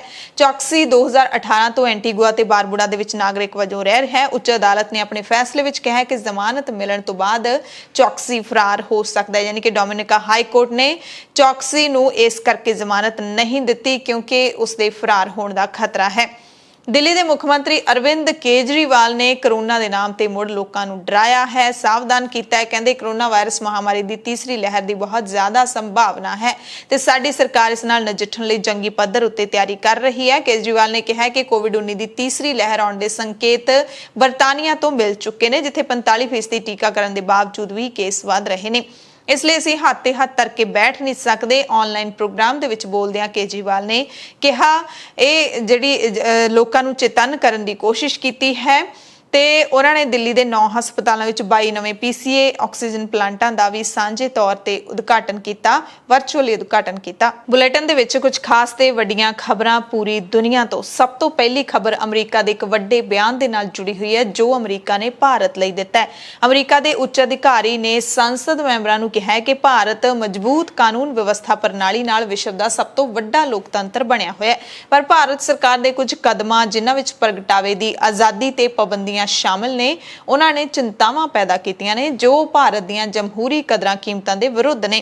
दक्षिणी ते मध्य एशिया लई कार्यकारी उपदेश मंत्री डीन थॉमसन ने सदन दी विदेशी मामलिਆਂ ਦੀ उप कमेटी विच हिंद प्रशांत खेतर विचली जमहूरीयत बारे सुनवाई दे दौरान ये टिप्पणियां कीतियां। उधर भारत ने संयुक्त राष्ट्र दे विच बयान दिता है कि वह पाकिस्तान सने सारे देशों नाल आम वर्गे दोस्ताना संबंध चाहता है, यानी कि भारत कह रहा है कि असीं पाकिस्तान नाल दोस्ती वाला संबंध चाहुंदे हां। कहंदे इस्लामाबाद की भी जिम्मेवारी है कि वह ढुकवां माहौल पैदा करे, अपने इलाके विच किसी भी ढंग नाल भारत के खिलाफ अतवाद लई वरतों ना होण देवे। संयुक्त राष्ट्र विच भारत के स्थाई मिशन के सलाहकार आर मधुसूदन ने 2020 ਲਈ ਸੁਰੱਖਿਆ ਪ੍ਰੀਸ਼ਦ ਦੀ ਰਿਪੋਰਟ ਬਾਰੇ ਸੰਯੁਕਤ ਰਾਸ਼ਟਰ ਮਹਾਸਭਾ ਦੀ ਬੈਠਕ ਦੇ ਵਿੱਚ ਇਹ ਟਿੱਪਣੀ ਕੀਤੀ। ਉਹਨਾਂ ਕਿਹਾ ਕਿ ਸਾਡਾ ਇਹੀ ਰੁਖ ਰਿਹਾ ਹੈ ਕਿ ਜੇ ਭਾਰਤ ਤੇ ਪਾਕਿਸਤਾਨ ਵਿਚਾਲੇ ਕੋਈ ਮਸਲਾ ਹੈ ਤਾਂ ਉਸ ਦਾ ਹੱਲ ਦੁਵੱਲੇ ਤੇ ਸ਼ਾਂਤੀਪੂਰਵਕ ਢੰਗ ਨਾਲ ਕੱਢਿਆ ਜਾਵੇ ਤੇ ਉਹ ਵੀ ਬਿਨਾਂ ਕਿਸੇ ਡਰ ਦੁਸ਼ਮਣੀ ਤੇ ਹਿੰਸਾ ਮੁਕਤ ਮਾਹੌਲ ਦੇ ਵਿੱਚ। ਇਹ ਹੁਣ ਪਾਕਿਸਤਾਨ ਦੀ ਜ਼ਿੰਮੇਵਾਰੀ ਹੈ ਕਿ ਪਾਕਿਸਤਾਨ ਦੋਸਤੀ ਦੇ ਲਈ ਢੁਕਵਾਂ ਮਾਹੌਲ ਪੈਦਾ ਕਰੇ। ਮੰਗਲ ਗ੍ਰਹਿ ਤੇ ਭੇਜੇ ਗਏ ਚੀਨ ਦੇ ਰੋਵਰ ਨੇ ਨਵੀਆਂ ਤਸਵੀਰਾਂ ਭੇਜੀਆਂ ਨੇ ਜਿਨ੍ਹਾਂ ਵਿੱਚ ਇੱਕ ਸੈਲਫੀ ਵੀ ਸ਼ਾਮਿਲ ਹੈ। ਮਈ ਦੇ ਵਿੱਚ ਮੰਗਲ ਗ੍ਰਹਿ ਦੇ ਤਲ ਤੇ ਉਤਰੇ ਚੀਨ ਦੇ ਰੋਵਰ ਜ਼ੁਰਾਂਗ ਨੇ ਆਪਣੇ ਵਾਇਰਲੈਸ ਕੈਮਰੇ ਨੂੰ ਜ਼ਮੀਨ ਵੱਲ ਸਾਧਿਆ ਤੇ ਕੁਝ ਪਿੱਛੇ ਹਟ ਕੇ ਤਸਵੀਰ ਖਿੱਚੀ। ਇਸ ਤਸਵੀਰ ਵਿੱਚ ਜ਼ੁਰਾਂਗ ਰੋਵਰ ਦੇ ਇੱਕ ਪਾਸੇ ਇੱਕ ਰਾਕਟ ਪਾਵਰ ਪਲੇਟਫਾਰਮ है जिसके जरिए ये 6 पहियां दा रोबोट मंगल ग्रह दे तल दे उत्ते उतरिया सी। दोवां ते ही चीन दा कौमी झंडा सब तो मोहरी रूप च दिख रहा है। दूसरी तस्वीर विच सिर्फ प्लेटफार्म ही दिखाई दे रहा है। ਨਾਲ ਹੀ ਉਹ ਰੈਂਪ ਵੀ ਦਿਖ ਰਹੀ ਹੈ ਜਿਸ ਨਾਲ ਰੋਬੋਟ ਪਲੇਟਫਾਰਮ ਤੋਂ ਉਤਰ ਕੇ ਮੰਗਲ ਗ੍ਰਹਿ ਦੀ ਸਤ੍ਹਾ ਤੇ ਪਹੁੰਚਿਆ। ਰੋਬੋਟ ਦੇ ਘੁੰਮਣ ਕਾਰਨ ਸਤ੍ਹਾ ਤੇ ਬਣੇ ਨਿਸ਼ਾਨ ਵੀ ਦਿਖਾਈ ਦੇ ਰਹੇ ਨੇ। ਵਿਗਿਆਨੀਆਂ ਨੂੰ ਉਮੀਦ ਹੈ ਕਿ ਇਹ ਰੋਵਰ ਮਾਰਸ ਤੇ ਘੱਟ ਤੋਂ ਘੱਟ 90 ਦਿਨਾਂ ਤੱਕ ਕੰਮ ਕਰੇਗਾ ਤੇ ਫਿਰ ਵਾਪਸ ਪਰਤ ਆਵੇਗਾ ਤੇ ਨਵੀਆਂ ਖੋਜਾਂ ਦੇ ਨਾਲ ਦੁਨੀਆ ਨੂੰ ਚਕਾਚੌਂਧ ਕਰ ਦੇਵੇਗਾ। ਅਲਜੀਰੀਆ ਦੇ ਵਿੱਚ ਸੰਸਦੀ ਚੋਣਾਂ ਦੇ ਲਈ ਵੋਟਾਂ ਪੈ ਰਹੀਆਂ ਨੇ। ਚੋਣਾਂ ਨੂੰ ਕਈ ਲੋਕ ਸ਼ੱਕ ਦੀਆਂ ਨਜ਼ਰਾਂ ਨਾਲ ਦੇਖ ਰਹੇ ਨੇ ਤੇ ਇਸ ਦੇ ਖਿਲਾਫ ਜ਼ੋਰਦਾਰ ਅੰਦੋਲਨ ਵੀ ਚੱਲ ਰਿਹਾ ਹੈ। ਸਿਆਸੀ ਅਸਥਿਰਤਾ, ਦੇਸ਼ ਵਿੱਚ ਤੇਲ ਦੀ ਕਮਾਈ ਵਿੱਚ ਗਿਰਾਵਟ ਤੇ ਕਰੋਨਾ ਮਹਾਮਾਰੀ ਨੇ ਸਰਕਾਰ ਵੱਲੋਂ ਕੀਤੇ ਗਏ ਕਈ ਸੁਧਾਰ ਵਾਅਦਿਆਂ ਨੂੰ ਪ੍ਰਭਾਵਿਤ ਕੀਤਾ ਹੈ। ਜੇ ਤੁਸੀਂ ਬਦਲਾਅ ਚਾਹੁੰਦੇ ਹੋ ਤਾਂ ਆਪਣੀਆਂ ਵੋਟਾਂ ਪਾਓ। ਇਸ ਸਾਲ ਚੋਣਾਂ ਦੇ ਵਿੱਚ ਇਹੀ ਨਾਰਾ ਸੀ ਤੇ ਸਰਕਾਰ ਨੂੰ ਹਾਲ ਹੀ ਦੀਆਂ ਚੋਣਾਂ ਦੇ ਵਿੱਚ ਹੋਈ ਇਤਿਹਾਸਿਕ ਰੂਪ ਨਾਲ ਘੱਟ VOTING ਵਰਗਾ ਹੀ ਇਸ ਚੋਣਾਂ ਦੇ ਵਿੱਚ ਵੀ ਹੋਣ ਦਾ ਡਰ ਹੈ। ਅਮਰੀਕਾ ਤੋਂ ਖਬਰ ਹੈ ਜਿੱਥੇ ਦਾ ਪੁਲਿਜ਼ਰ ਪ੍ਰਾਈਜ਼ ਬੋਰਡ ਨੇ ਉਸ ਲੜਕੀ ਨੂੰ ਸਪੈਸ਼ਲ ਜਰਨਲਿਜ਼ਮ ਪੁਰਸਕਾਰ ਦੇ ਨਾਲ ਸਨਮਾਨਿਤ ਕੀਤਾ ਹੈ ਜਿਸ ਨੇ ਇੱਕ ਗੋਰੇ ਪੁਲਿਸ ਅਫਸਰ ਵੱਲੋਂ ਕਾਲੇ ਅਮਰੀਕੀ ਜਾਰਜ ਫਲੋਇਡ ਦੇ ਕਤਲ ਦਾ ਵੀਡੀਓ ਬਣਾਇਆ ਸੀ। ਪੁਲਿਜ਼ਰ ਕਮੇਟੀ ਨੇ ਕਿਹਾ ਕਿ ਉਹ 18 ਸਾਲਾਂ ਡਾਰਨੇਲਾ ਫਰੇਜ਼ੀਅਰ ਨੂੰ ਉਸ ਦੀ ਬਹਾਦਰੀ ਦੇ ਲਈ ਪੱਤਰਕਾਰੀ ਦਾ ਇਹ ਪੁਰਸਕਾਰ ਦੇ ਰਹੀ ਹੈ। ਲੜਕੀ ਵੱਲੋਂ ਬਣਾਈ ਗਈ ਵੀਡੀਓ ਕਲਿੱਪ ਨੇ ਨਾ ਸਿਰਫ ਜਾਰਜ ਫਲੋਇਡ ਨੂੰ ਨਿਆਂ ਦਿਵਾਇਆ ਬਲਕਿ ਪੂਰੇ ਅਮਰੀਕਾ ਦੇ ਵਿੱਚ ਨਸਲੀ ਭੇਦਭਾਵ ਦੇ ਖਿਲਾਫ ਇੱਕ ਵੱਡੇ ਅੰਦੋਲਨ ਨੂੰ ਜਨਮ ਵੀ ਦਿੱਤਾ। ਡਾਰਨੇਲਾ ਨੇ ਵੀਡੀਓ ਕਲਿੱਪ ਜਿਹੜਾ ਬਣਾਇਆ ਸੀ ਉਸ ਦੇ ਕਾਰਨ ਹੀ ਇੱਕ ਅਮਰੀਕੀ ਅਦਾਲਤ ਨੇ ਜਾਰਜ ਫਲੋਇਡ ਦੀ ਮੌਤ ਦੇ ਮਾਮਲੇ ਵਿੱਚ ਸਾਬਕਾ ਪੁਲਿਸ ਅਧਿਕਾਰੀ ਡੈਰਿਕ ਸ਼ਾਵਿਨ ਨੂੰ ਕਤਲ ਦਾ ਦੋਸ਼ੀ ਕਰਾਰ ਦਿੱਤਾ। ਇਹ ਕਲਿੱਪ ਜਾਰਜ ਫਲੋਇਡ ਦੇ ਕੇਸ ਵਿੱਚ ਕਾਫੀ ਅਹਿਮ ਸਬੂਤ ਸੀ। ਦਾ ਪੁਲਿਜ਼ਰ ਪੁਰਸਕਾਰ ਪੱਤਰਕਾਰਤਾ ਵਿੱਚ ਅਮਰੀਕਾ ਦੇ ਸਭ ਤੋਂ ਵੱਕਾਰੀ ਪੁਰਸਕਾਰਾਂ ਵਿੱਚੋਂ ਇੱਕ ਹੈ। ਡਾਰਨੇਲਾ ਨੇ ਪਿਛਲੇ ਸਾਲ ਯਾਨੀ ਕਿ 25 ਮਈ 2020 ਨੂੰ ਇਹ ਵੀਡੀਓ ਸ਼ੂਟ ਕੀਤਾ ਸੀ। ਉਦੋਂ ਉਹ ਆਪਣੇ ਇੱਕ ਰਿਸ਼ਤੇਦਾਰ ਦੇ ਨਾਲ ਘਟਨਾ ਵਾਲੀ ਥਾਂ ਤੋਂ ਪੈਦਲ ਗੁਜ਼ਰ ਰਹੀ ਸੀ। ਇਸੇ ਸਾਲ ਡਾਰਨੇਲਾ ਨੇ ਅਦਾਲਤ ਵਿੱਚ ਕਿਹਾ ਸੀ ਕਿ ਮੈਂ ਉਸ ਘਟਨਾ ਦਾ ਵੀਡੀਓ ਇਸ ਲਈ ਬਣਾਉਣਾ ਸ਼ੁਰੂ ਕੀਤਾ ਕਿਉਂਕਿ ਉੱਥੇ ਇੱਕ ਆਦਮੀ ਆਪਣੀ ਜਾਨ ਦੀ ਭੀਖ ਮੰਗ ਰਿਹਾ ਸੀ ਤੇ ਪੁਲਿਸ ਅਫਸਰ ਫਿਰ ਵੀ ਉਸ ਨੂੰ ਟਾਰਚਰ ਕਰੀ ਜਾ ਰਿਹਾ ਸੀ। ਡਾਰਨੇਲਾ ਨੇ ਆਪਣੀ ਗਵਾਹੀ ਦੇ ਵਿੱਚ ਕਿਹਾ ਸੀ ਕਿ ਮੈਂ ਜਾਰਜ ਫਲੋਇਡ ਨੂੰ ਇਹ ਕਹਿੰਦੇ ਵੀ ਸੁਣ ਪਾ ਰਹੀ ਸੀ ਕਿ ਉਸ ਨੂੰ ਸਾਹ ਨਹੀਂ ਆ ਰਿਹਾ, ਯਾਨੀ ਕਿ ਜਾਰਜ ਫਲੋਇਡ ਕਹਿ ਰਿਹਾ ਸੀ ਮੈਨੂੰ ਸਾਹ ਨਹੀਂ ਆ ਰਿਹਾ ਤੇ ਲਗਾਤਾਰ ਉਹ ਆਪਣੀ ਮਾਂ ਨੂੰ ਬੁਲਾ ਰਿਹਾ ਸੀ ਤੇ ਡਾਰਨੇਲਾ ਨੇ ਆਪਣੇ ਕੰਨਾਂ ਨਾਲ ਸੁਣਿਆ ਸੀ, ਅੱਖਾਂ ਨਾਲ ਦੇਖਿਆ ਸੀ। ਸੁਣਵਾਈ ਦੇ ਦੌਰਾਨ ਡਾਰਨੇਲਾ ਦੱਸਦੇ ਹੋਏ ਰੋ ਪਈ ਸੀ ਕਿ ਜਦੋਂ ਮੈਂ ਜਾਰਜ ਫਲੋਇਡ ਨੂੰ ਦੇਖਦੀ ਹਾਂ ਤਾਂ ਮੈਂ ਆਪਣੇ ਪਿਤਾ ਨੂੰ ਵੀ ਦੇਖਦੀ ਹਾਂ, ਆਪਣੇ ਭਰਾ ਨੂੰ ਵੀ ਦੇਖਦੀ ਹਾਂ, ਆਪਣੇ ਅੰਕਲ ਨੂੰ ਵੀ ਦੇਖਦੀ ਹਾਂ ਕਿਉਂਕਿ ਇਹ ਸਾਰੇ ਵੀ ਕਾਲੇ ਨੇ ਅਤੇ ਹਮੇਸ਼ਾ ਮੈਂ ਇਸੇ ਡਰ ਵਿੱਚ ਰਹਿਣੀ ਆ ਕਿ ਉਸ ਦਿਨ ਜਾਰਜ ਦੀ ਥਾਂ ਤੇ ਇਹਨਾਂ ਵਿੱਚੋਂ ਵੀ ਕੋਈ ਹੋ ਸਕਦਾ ਸੀ। ਪਾਕਿਸਤਾਨੀ ਪੰਜਾਬ ਦੀ ਸਰਕਾਰ ਨੇ ਇੱਕ ਅਜਿਹਾ ਫੈਸਲਾ ਲਿਆ ਹੈ ਜਿਸ ਨੂੰ ਸੁਣਦੇ ਸਾਰ ਲੋਕਾਂ ਦੀਆਂ ਨੀਂਦਾਂ ਉੱਡ ਜਾਣਗੀਆਂ। ਸਰਕਾਰ ਨੇ ਫੈਸਲਾ ਲਿਆ ਕਿ ਜਿਹੜੇ ਲੋਕ ਕੋਰੋਨਾ ਵਾਇਰਸ ਦਾ ਟੀਕਾ ਨਹੀਂ ਲਵਾਉਣਗੇ ਉਹਨਾਂ ਦੇ ਮੋਬਾਈਲ ਸਿਮ ਬੰਦ ਕਰ ਦਿੱਤੇ ਜਾਣਗੇ। ਪਾਕਿਸਤਾਨ ਦੇ ਸਥਾਨਕ ਮੀਡੀਆ ਵਿੱਚ ਅਧਿਕਾਰੀਆਂ ਦੇ ਹਵਾਲੇ ਦੇ ਨਾਲ ਇਹ ਜਾਣਕਾਰੀ ਮਿਲੀ ਹੈ ਕਿ ਪੰਜਾਬ ਸਰਕਾਰ ਨੇ ਇਹ ਕਦਮ ਕੋਰੋਨਾ ਮਹਾਮਾਰੀ ਨੂੰ ਠੱਲ ਪਾਉਣ ਅਤੇ ਟੀਕਾਕਰਨ ਦੀ ਰਫ਼ਤਾਰ ਨੂੰ ਵਧਾਉਣ ਦੇ ਇਰਾਦੇ ਨਾਲ ਚੁੱਕਿਆ ਹੈ। ਪੰਜਾਬ ਦੇ ਸਿਹਤ ਵਿਭਾਗ ਦੇ ਬੁਲਾਰੇ ਸੈਯਦ ਹਮਾਦ ਰਜ਼ਾ ਨੇ ਦੱਸਿਆ ਕਿ ਉਹ ਲੋਕ ਜਿਹੜੇ ਵੈਕਸੀਨ ਨਹੀਂ ਲੈ ਰਹੇ ਉਹਨਾਂ ਦੇ ਸਿਮ ਕਾਰਡ ਨੂੰ ਬਲੌਕ ਕਰਨ ਬਾਰੇ ਆਖਰੀ ਫੈਸਲਾ ਲੈ ਲਿਆ ਗਿਆ। ਸੋ ਹੁਣ ਲੋਕ ਜ਼ਾਹਿਰ ਤੌਰ ਤੇ ਜ਼ਰੂਰ ਟੀਕਾ ਲਵਾਉਣਗੇ ਜਿਹੜੇ ਨਹੀਂ ਲਵਾਉਣਾ ਚਾਹੁੰਦੇ ਸੀ ਕਿਉਂਕਿ ਅੱਜ ਕੱਲ ਮੋਬਾਈਲ ਤੋਂ ਬਿਨਾ ਇਨਸਾਨ ਨੂੰ ਲੱਗਦਾ ਹੈ ਜਿਵੇਂ ਜ਼ਿੰਦਗੀ ਹੀ ਖਤਮ ਹੋ ਗਈ ਹੋਵੇ। ਅਗਲੀ ਖਬਰ ਵੀ ਪਾਕਿਸਤਾਨ ਤੋਂ ਹੀ ਹੈ ਜਿੱਥੇ ਕੁੱਤਿਆਂ ਨੇ ਕੋਰੋਨਾ ਮਰੀਜ਼ ਪਛਾਣ ਲਏ ਤੇ ਉਹਨਾਂ ਨੂੰ ਕੁਆਰੰਟਾਈਨ ਕਰਵਾਇਆ। ਇਹ ਵਾਪਰਿਆ ਕਦੋਂ? ਜਦੋਂ ਪਾਕਿਸਤਾਨ ਇੰਟਰਨੈਸ਼ਨਲ 에ਅਰਵੇਜ਼ ਦਾ ਇੱਕ ਯਾਤਰੀ ਜਹਾਜ਼ 128 ਸਵਾਰੀਆਂ ਲੈ ਕੇ ਪੇਸ਼ਾਵਰ ਹਵਾਈ ਅੱਡੇ ਤੇ ਉਤਰਿਆ ਤਾਂ ਸਿਖਲਾਈ ਯਾਫਤਾ ਕੁੱਤਿਆਂ ਨੇ 24 ਕੋਵਿਡ ਪੋਜ਼ਿਟਿਵ ਵਿਅਕਤੀਆਂ ਦੀ ਪਛਾਣ ਕੀਤੀ। ਟਾਈਮਜ਼ ਆਫ ਇੰਡੀਆ ਦੀ ਖਬਰ ਦੇ ਮੁਤਾਬਿਕ ਜਦੋਂ 128 ਸਵਾਰੀਆਂ ਦੇ ਰੈਪਿਡ ਸਵੈਬ ਟੈਸਟ ਕੀਤੇ ਗਏ ਤਾਂ ਕੁੱਤਿਆਂ ਵੱਲੋਂ ਪਛਾਣੇ ਗਏ ਲੋਕਾਂ ਦੇ ਕੋਰੋਨਾ ਪੋਜ਼ਿਟਿਵ ਹੋਣ ਦੀ ਪੁਸ਼ਟੀ ਹੋ ਗਈ। ਪੇਸ਼ਾਵਰ ਦੇ ਬੱਚਾ ਖਾਨ ਕੌਮਾਂਤਰੀ ਹਵਾਈ ਅੱਡੇ ਤੇ ਉਤਰੇ ਇਹਨਾਂ 24 ਜਣਿਆਂ ਨੂੰ ਕੁਆਰੰਟਾਈਨ ਸੈਂਟਰ ਦੇ ਵਿੱਚ ਭੇਜ ਦਿੱਤਾ ਗਿਆ। ਬਰਤਾਨੀਆ ਦੇ ਵਿੱਚ ਹੋਈ ਇੱਕ ਖੋਜ ਦੇ ਮੁਤਾਬਿਕ ਸਿਖਲਾਈ ਯਾਫਤਾ ਕੁੱਤੇ 94% ਸੰਵੇਦਨਾ ਅਤੇ 92% ਸਟੀਕਤਾ ਦੇ ਨਾਲ ਕੋਰੋਨਾ ਵਾਇਰਸ ਦਾ ਪਤਾ ਲਾ ਸਕਦੇ ਨੇ। ਸੋ ਪਾਕਿਸਤਾਨ ਦੇ ਵਿੱਚ ਇਹਨਾਂ ਕੁੱਤਿਆਂ ਨੂੰ ਤਾਇਨਾਤ ਵੀ ਕਰ ਦਿੱਤਾ ਗਿਆ ਜਿਨ੍ਹਾਂ ਨੇ ਜਿਹੜੇ ਮਰੀਜ਼ਾਂ ਬਾਰੇ ਦੱਸਿਆ ਕਿ ਕੋਰੋਨਾ ਪੋਜ਼ਿਟਿਵ ਨੇ ਉਹਨਾਂ ਦੇ ਜਦੋਂ ਟੈਸਟ ਕੀਤੇ ਗਏ ਤਾਂ ਉਹ ਕੋਰੋਨਾ ਪੋਜ਼ਿਟਿਵ ਹੀ ਨਿਕਲੇ। ਸੰਯੁਕਤ ਰਾਸ਼ਟਰ ਦੀ ਬੱਚਿਆਂ ਬਾਰੇ ਏਜੰਸੀ ਨੇ ਚੇਤਾਵਨੀ ਦਿੱਤੀ ਹੈ ਕਿ ਇਥੋਪੀਆ ਦੇ ਟਿਗਰੋ ਇਲਾਕੇ ਦੇ ਵਿੱਚ ਲਗਭਗ 30,000 ਕੁਪੋਸ਼ਣ ਦੇ ਸ਼ਿਕਾਰ ਬੱਚਿਆਂ ਤੇ ਮੌਤ ਦਾ ਸਾਇਆ ਮੰਡਰਾ ਰਿਹਾ ਹੈ। ਯਾਨੀ ਕਿ ਇਥੋਪੀਆ ਦੇ ਵਿੱਚ 30,000 ਦੇ ਕਰੀਬ ਬੱਚਿਆਂ ਦੀ ਮੌਤ ਹੋ ਸਕਦੀ ਹੈ। ਟਿਗਰੇ ਇਲਾਕੇ ਸਰਕਾਰੀ ਫੌਜਾਂ ਅਤੇ ਬਾਗੀਆਂ ਦਰਮਿਆਨ ਜੰਗ ਦਾ ਮੈਦਾਨ ਬਣਿਆ ਹੋਇਆ ਤੇ ਸਾਰੇ ਪਾਸੇ ਤਬਾਹੀ ਦਾ ਮੰਜ਼ਰ ਹੈ। ਇਥੋਪੀਆ ਸਰਕਾਰ ਨੇ ਯੂਨੀਸੈਫ ਦੀ ਸਟੱਡੀ ਦੀਆਂ ਲਾਭਤਾਂ ਨੂੰ ਰੱਦ ਕੀਤਾ ਹੈ ਤੇ ਕਿਹਾ ਕਿ ਇਸ ਖਿੱਤੇ ਵਿੱਚ ਲੋੜੀਂਦੀ ਮਦਦ ਪਹੁੰਚ ਰਹੀ ਹੈ। ਜਦਕਿ ਯੂਨੀਸੈਫ ਨੇ ਜਿਹੜੀ ਰਿਪੋਰਟ ਦਿੱਤੀ ਹੈ ਉਸ ਵਿੱਚ ਕਿਹਾ ਗਿਆ ਕਿ ਇਸ ਇਲਾਕੇ ਵਿੱਚ ਭੋਜਨ ਦੀ ਸਥਿਤੀ ਵਿਨਾਸ਼ ਦੀ ਕਗਾਰ ਤੱਕ ਪਹੁੰਚ ਚੁੱਕੀ ਹੈ, ਯਾਨੀ ਕਿ ਇੱਥੇ ਖਾਣ ਪੀਣ ਨੂੰ ਕੁਝ ਮਿਲਦਾ ਨਹੀਂ ਹੈ। ਇਸੇ ਕਰਕੇ ਬੱਚੇ ਇਸੇ ਕਰਕੇ ਕੁਪੋਸ਼ਣ ਦਾ ਸ਼ਿਕਾਰ ਹੁੰਦੇ ਨੇ ਜਦੋਂ ਉਹਨਾਂ ਨੂੰ ਲੋੜੀਂਦੀ ਖੁਰਾਕ ਨਹੀਂ ਮਿਲਦੀ। ਯੂਨੀਸੈਫ ਦੇ ਬੁਲਾਰੇ ਜੇਮਸ ਐਲਡਰ ਨੇ ਕਿਹਾ ਕਿ ਹਾਲਾਂਕਿ ਇਹ 3,53,000 ਦਾ ਅੰਕੜਾ ਸਰਵੇਖਣ ਕੀਤੀ ਗਈ ਵਸੋਂ ਦਾ 20% ਹੋਣ ਵਾਲੀ ਲੋੜੀਂਦੀ ਸ਼ਰਤ ਨੂੰ ਪੂਰੀ ਨਹੀਂ ਕਰਦਾ ਕਿ ਟਿਗਰੇ ਨੂੰ ਅਕਾਲ ਮਾਰਿਆ ਖੇਤਰ ਐਲਾਨਿਆ ਜਾ ਸਕੇ, ਯਾਨੀ ਕਿ ਅਕਾਲ ਦੇ ਨਾਲ ਪ੍ਰਭਾਵਿਤ ਖੇਤਰ ਐਲਾਨਿਆ ਜਾ ਸਕੇ। ਪਰ ਜਦੋਂ ਲੋਕ ਮਰ ਰਹੇ ਹੋਣ ਤਾਂ ਸਾਨੂੰ ਸ਼ਬਦਾਵਲੀ ਦੇ ਨਾਲ ਨਹੀਂ ਖੇਡਣਾ ਚਾਹੀਦਾ। ਇਥੋਪੀਆ ਦੀ ਸਰਕਾਰ ਨੇ ਯੂਨੀਸੈਫ ਦੇ ਦਾਅਵੇ ਨੂੰ ਇਹ ਕਹਿ ਕੇ ਰੱਦ ਕਰ ਦਿੱਤਾ ਕਿ ਜਿਵੇਂ-ਜਿਵੇਂ ਖਿੱਤਾ ਸਰਕਾਰੀ ਅਧਿਕਾਰ ਵਿੱਚ ਆ ਰਿਹਾ ਹੈ ਉੱਥੇ ਮਨੁੱਖੀ ਸਹਾਇਤਾ ਦੀ ਪਹੁੰਚ ਵਧਾਈ ਜਾ ਰਹੀ ਹੈ।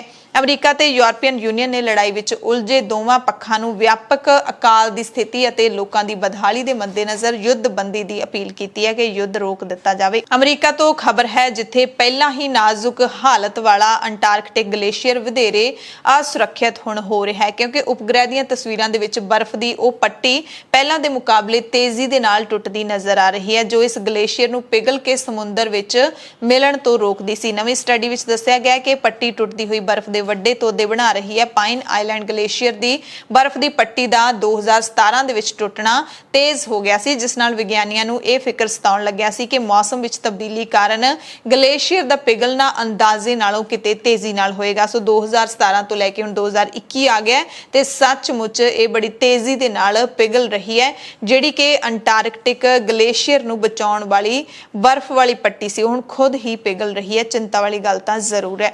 ਐਮਰਜੈਂਸੀ ਬੁਲੇਟਿਨ ਦੇਖਣ ਵਾਲੇ ਸਾਰੇ ਦਰਸ਼ਕਾਂ ਦਾ ਧੰਨਵਾਦ।